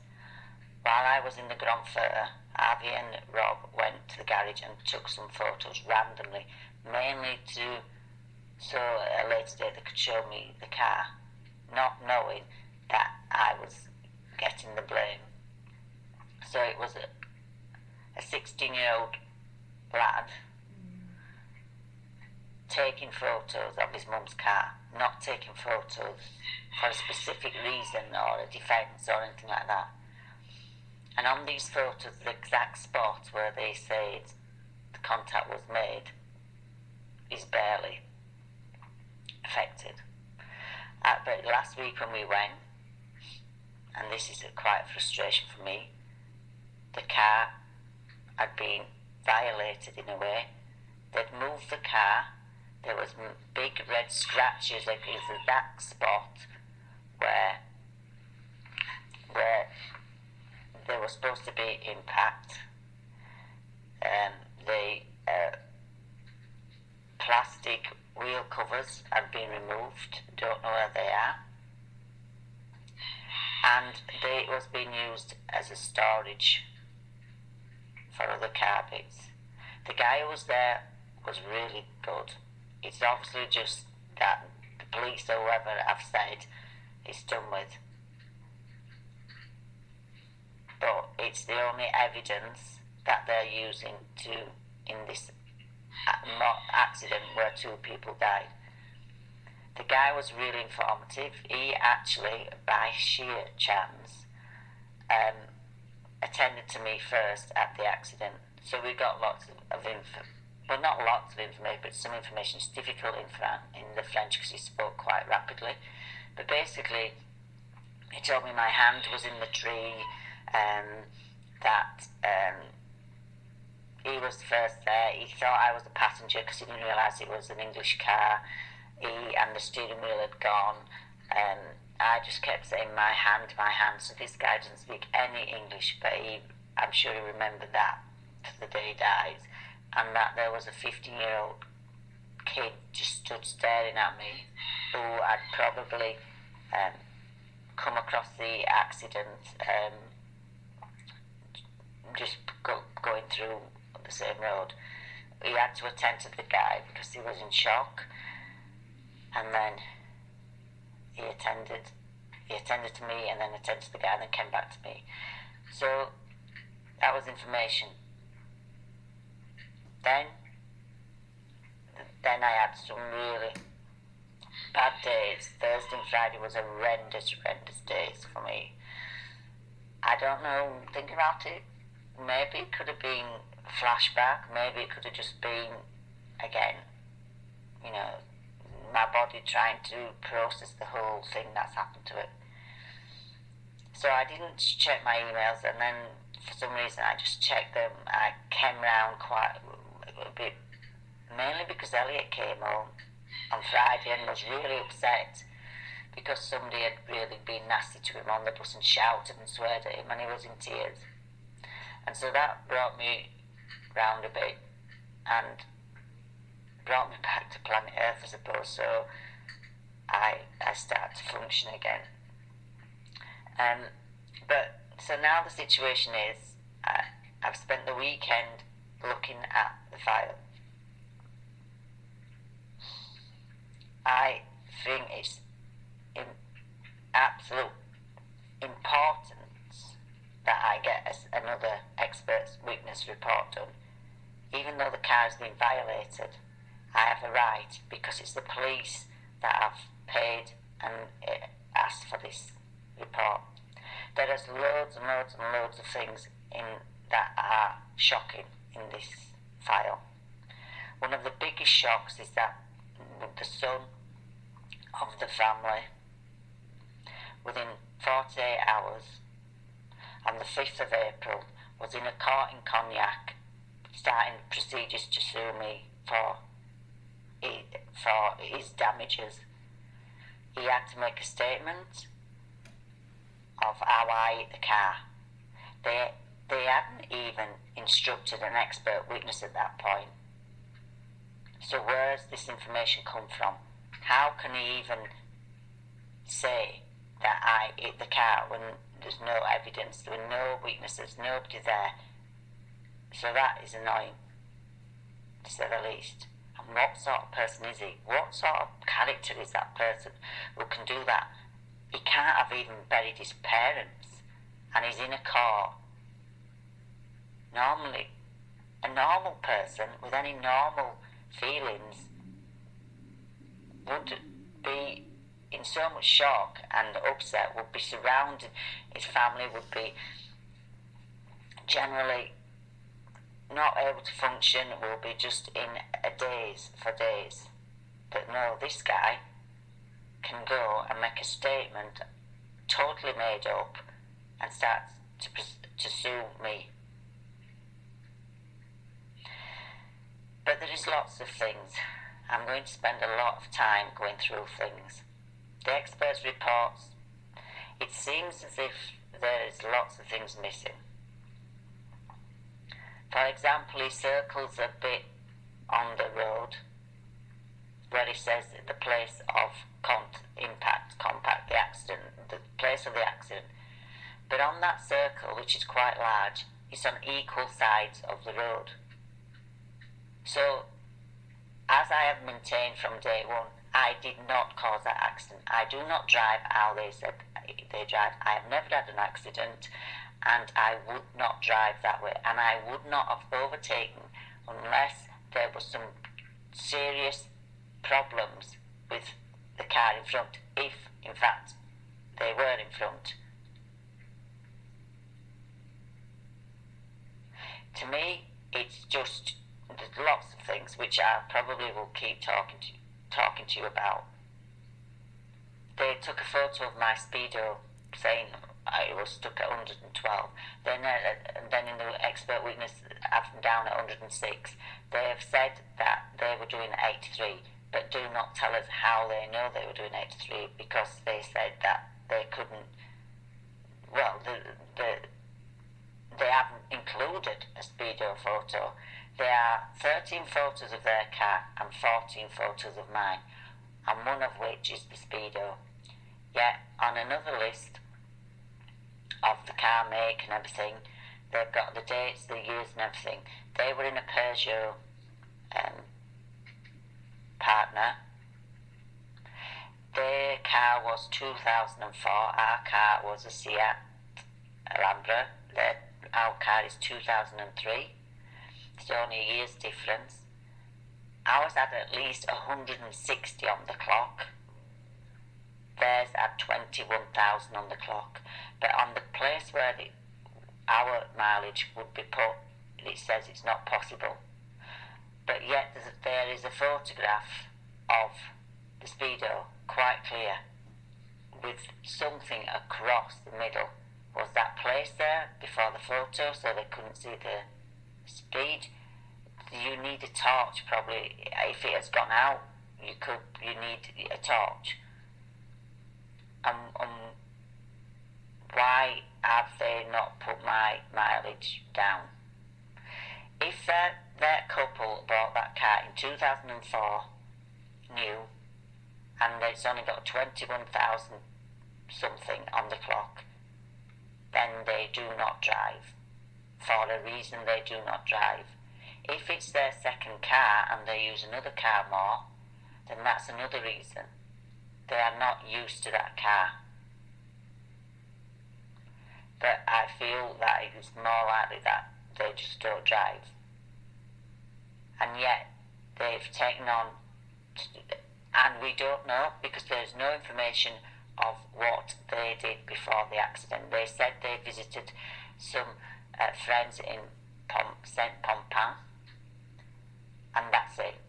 There has been in the file, there is nobody being interviewed, nobody being asked questions, like Rob had to go and was on the 13th of April. Bear in mind, he doesn't know if I'm going to live or die. He's got kids to look after, he's stressed, and he's summoned into the police on his own. He wasn't allowed. The policewoman could speak some English, and she's got some sort of certificate that says she can, but when she came to our house, she was banting around the word murder in front of the children, which is quite different from manslaughter. And also, Rob was not had to sign this paper, but he didn't have it read back to him in English, and he wasn't allowed a copy. But there's no information. Nobody got interviewed at that. We do not know what that couple was doing before. They know what I was doing. They do not know what they're doing. If they had driven from Cognac, which is 2 hours roughly for them, if they had gone to their friends, did they have a big meal? Were they drinking contraband, which at that age group, he was 84, 85. In that age group, they all drink. It's a thing. I know. It happens. That generation that's how they lived. They have this contraband that and if it's a farmer, which I think these friends were farmers, they all do contraband. And but the friends, they would not sit and not have a drink with old people, with old friends. It's not. When I got on the 23rd, I think, 25th of January, I can't remember exactly what date it was, when I was interviewed, I was absolutely told off and basically shouted at for not bringing my medical records. The fact of the matter that when the three barged into our house, they did not tell us to bring some medical records. But yet, when they asked me if I was on medication or had any illnesses, I said no, because I'd never in my whole life had any medication and no illnesses. But when I said, have you got, what medication were the couple on, they do not know. In the file there is no record of their medication. There is no, from what I can see, autopsy, and there was no blood taken.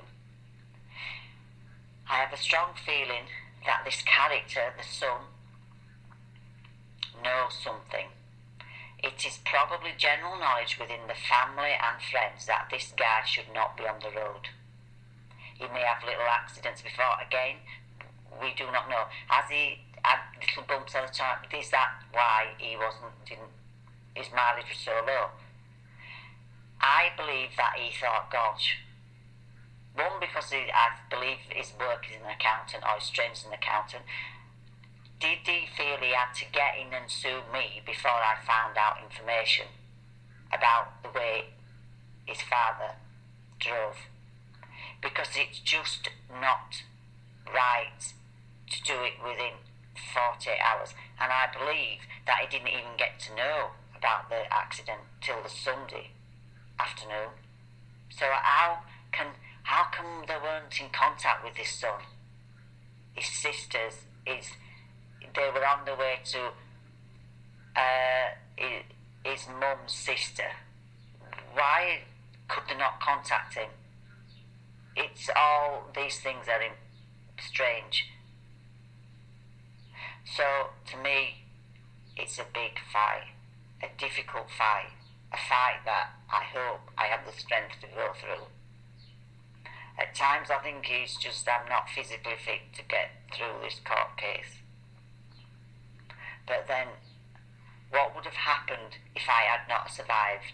And it was very, very grave at the time.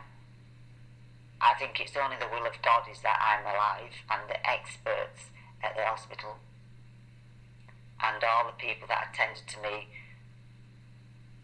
on that night. But I am here because if I wasn't here, Rob couldn't cope with this. He couldn't fight against all this. He would have had to have accepted what the police are saying without any investigation or any evidence. The expert witness went to the scene to measure up in August 2016. The accident happened on the 2nd of April 2016. He went to measure up in August. There was no photographs taken of the position of the cars that night. The policeman went back at 4 o'clock on Sunday to take photographs. There is 2 people dead here, and at that time maybe 3 people dead, because they didn't know what was going to happen to me. Why is this investigation not being an investigation? Why has the expert witness not used any forensic? He's done a DVD to stimulate the accident, but he's put in information that, where's he got the information to put in for the stimulation? Because he did not go to the scene till the end of August.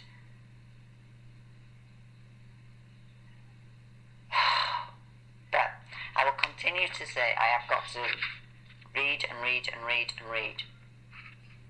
But bye for now. 19 minutes.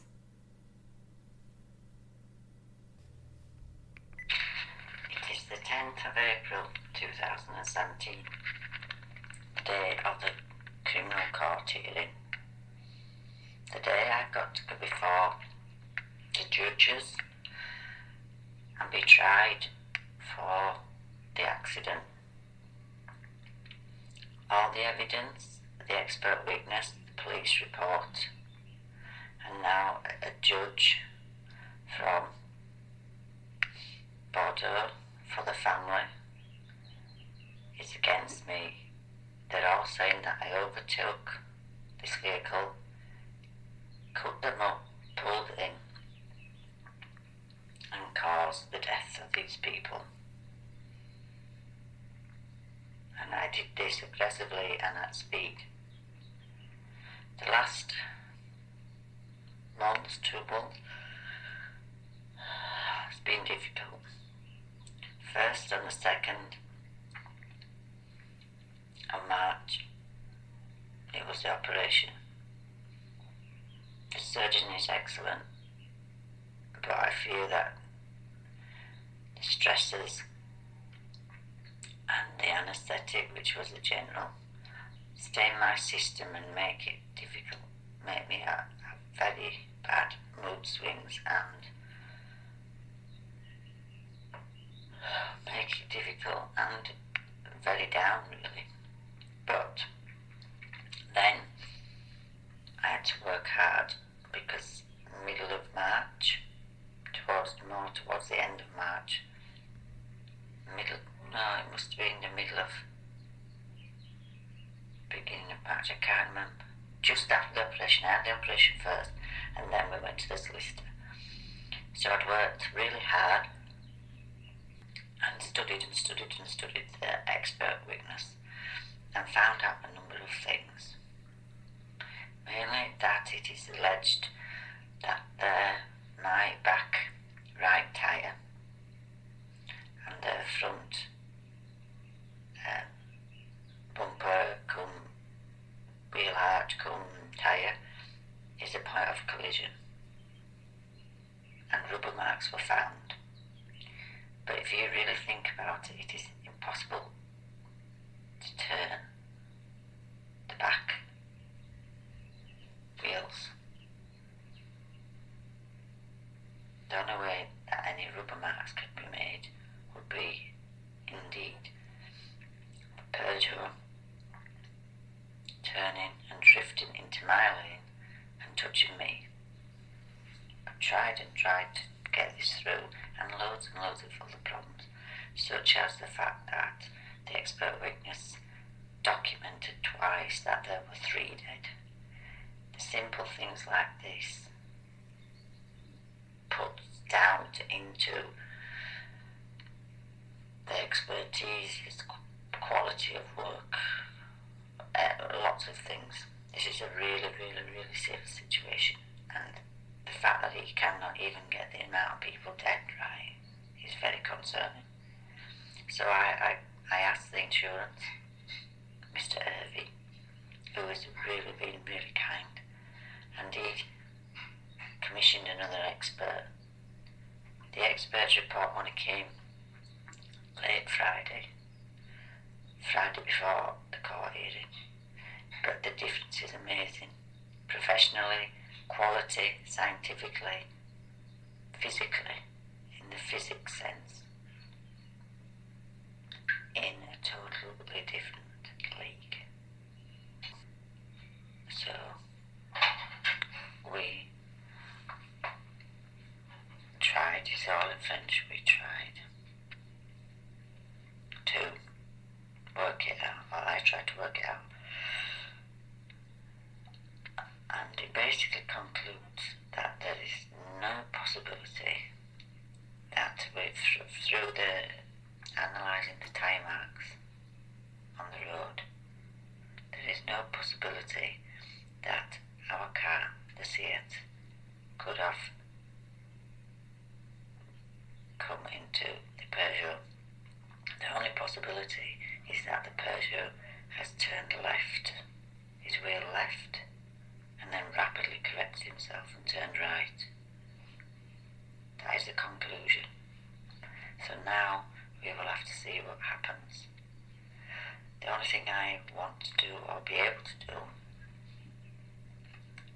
to express how hard it is, express that it is a catastrophic devastation that the family has lost their parents, but also to ask why nobody can answer my questions. Why can I not find out what medication they're on? Why can I not find out if they had a drink that night? Why can't I even find out what time they set off from their house in Cognac? I ask all the powers that be what have helped me so far to just have the right words in the right manner today. Oh, it was only last week that it was the anniversary. Sunday, I was pottering about and I just sat on the bench. At the time it would have happened, I said goodbye to my hand again.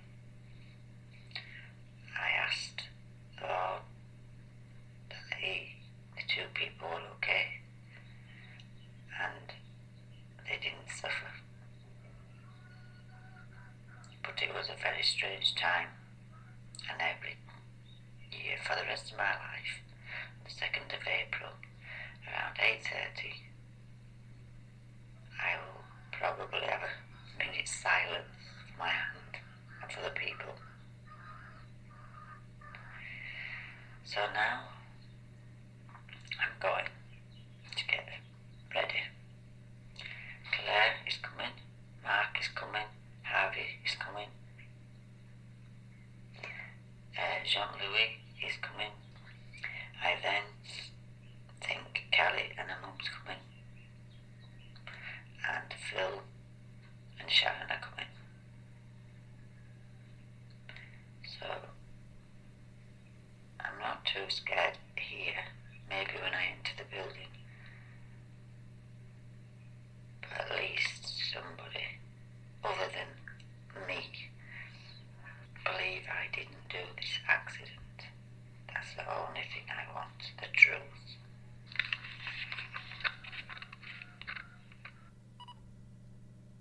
Eight minutes.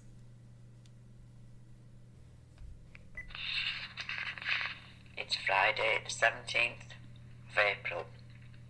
It's been some week. On Monday the 10th, it was the court hearing. I was quite relaxed. I weren't really nervous. I just knew I had to go. I knew I had to be questioned and just hope that I could get things out that have been on my mind. Monday, obviously, it was going to Sir Roche Salon, about a good hour 15 away. When we got to the court, we got there in good time. We stopped and had a drink in a cafe just nearby. And then we went to the court. I just didn't want to be late or miss anything, or if I had to fill forms in, which I didn't have to do any of that, which for whatever reason. I was in my wheelchair. We had to come up in a lift. As we came up in a lift, the other party were a group that probably were 10 plus of them. They looked to be the family of the two couple, the elderly couple. They wouldn't look at us or at me. They were in big conversation with this female solicitor who was crazily just trying to reenact the accident with her hands. She was chatting away, but she couldn't hear much, and then eventually the solicitor worked it out and moved over to the other side of the room. We were at this point waiting outside the court to go in. when I went in, I'm still in my wheelchair. We all sat at the front. We were in first, so we sat at the front. The family sat at the back. There were quite a few people there, and I didn't realise that it actually there were other things going on. So this young kid got up and had to speak in front of the judge and was sentenced for drug abuse. So he was given rehabilitation and community service, I think. And then it was my turn. Before that, we had about a 10 minutes wait, and I was turned round looking at my friends, so I could see the family. The sister looked really, really shocked and lost. She didn't want to be there. There was a guy there who had like curly fuzzy hair, and sat next to him was a guy who looked more official. It would be interesting to know which one started procedures. Probably the one in the check shirt, but they wouldn't look at me only if they thought I wasn't looking at them. So there were not much chatting at all. So I had to go up and be given my sentence, if you like, or my accusation, which wasn't. I had my interpreter.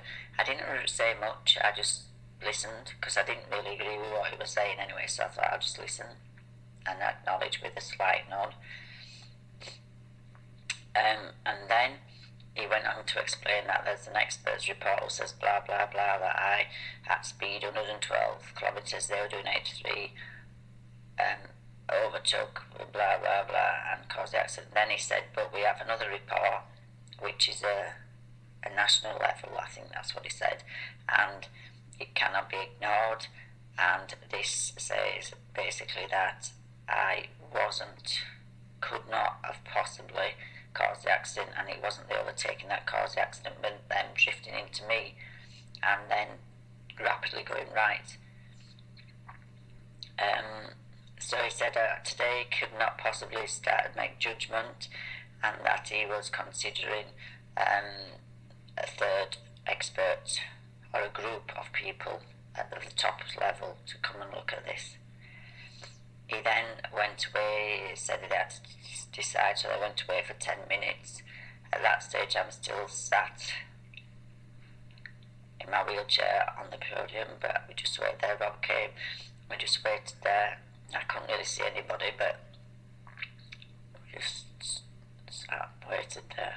They came back and the decision was that they would get a third expert party. It would, and we had to return on the 18th of December back to the court. And I can't remember if that was the point or before they went for this 10-minute talk, whether the family solicitor started talking. Whichever point it was, but she was directly behind me. I turned because she was absolutely going at me, slagging me off, and I'm thinking, I'm sat here with my hand chopped off in a wheelchair, and where's your respect? You know, I'm still alive. But she was, from the bit I could understand what she was saying, the translator sort of tried to translate, but it's hard to listen to a translator, and tried to listen to a French as well. But she was just going on that I brutally did this and did that, and she cannot comprehend how it's impossible that they should touch my car, and if they had touched my car, then I would have gone to the left and not the right. At this point the judge said, that's ridiculous, but it is, because if you touch the back end, you know, it's going to flick you into the right, not the left. So she couldn't even get the basic logic of that, and she was really rapid. She showed the worst photograph at all. Just really didn't do any favours, and I could tell the judge wasn't happy with her. Then the prosecutor spoke, and she was quite annoyed the fact that they'd got the report so late.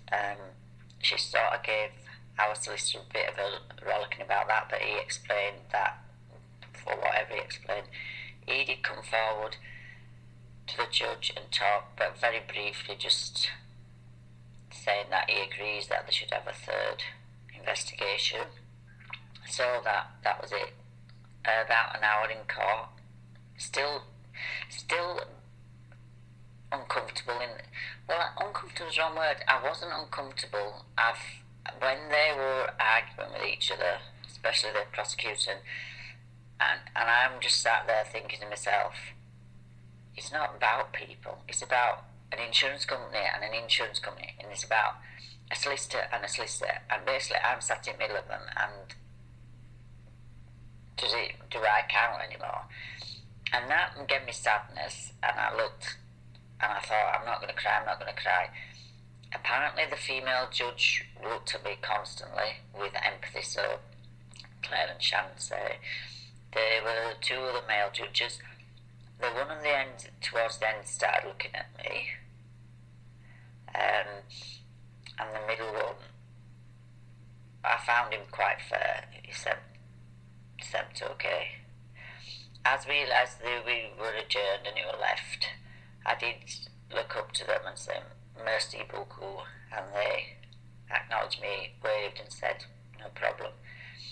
So I think they realised that, I'm human. So then, that was it really. How did I feel? Disappointed in a way that we've got to 18th of December, and the way I'm going to look at it is that I'm going to just focus. I won't return in December unless there's a disaster happens to me in a wheelchair. I will go with my stick for obvious reasons, because when you're out anywhere strange, my leg is still unstable. But I've now got to just get in the garden, get jobs done, and move forward. I can't sit around till December. I will do a little bit of research on things, but I've got to leave it alone. Everybody were relieved. Everybody thought it was a good result. The other experts' report coming through only on the Friday night brought good news. Very, very technical in comparison to the first report. No comparison. The level of technology, of mathematics, of science, of whatever cannot be ignored. I feel that there's probably two results here. One, that they will just say, look, everybody's suffered enough, forget it. I'll be slightly disappointed in that. Or it would be, look, it was definitely them, and it's not your fault, and their insurance has to pay out. I will be slightly more content with that, because I feel it will be more closure for me. If they come to a conclusion that we don't really know, I find that hard to think, because two experts have said there's a cause to the accident. A third expert, I would find, would struggle not to find a cause to the accident, but I don't know the way they work. Our second expert surely cannot be ignored, because of just the quality of the paper is produced in such a short time. I think he got 23rd of April, no, 23rd of March, and it was here on the 7th of April. The other guy took 9 to 10 months to produce very little. It's very concerning about, it does smell of a rat, but I'm in the middle of it and I have to deal with it. So onwards and upwards, and I no doubt I'll have more rendezvous with everybody, with psychologists, with the doctors, with Granfer. Everything's going to still continue, and then my main thing is to try and get driving again. I think we'll see what happens. So a year on, and it's still going on. 12 minutes. So now my first court appearance was finished, and at last I had a professional person with integrity and honesty batting on my side. Mark Push. Although the future was still uncertain and difficult, but the difficulties that would slap me in the face in the coming months would take my life's challenges to a whole new level. This new level required strength, determination, self-worth, self-love, and going it alone. Once again, picking myself up after being knocked down. End of chapter.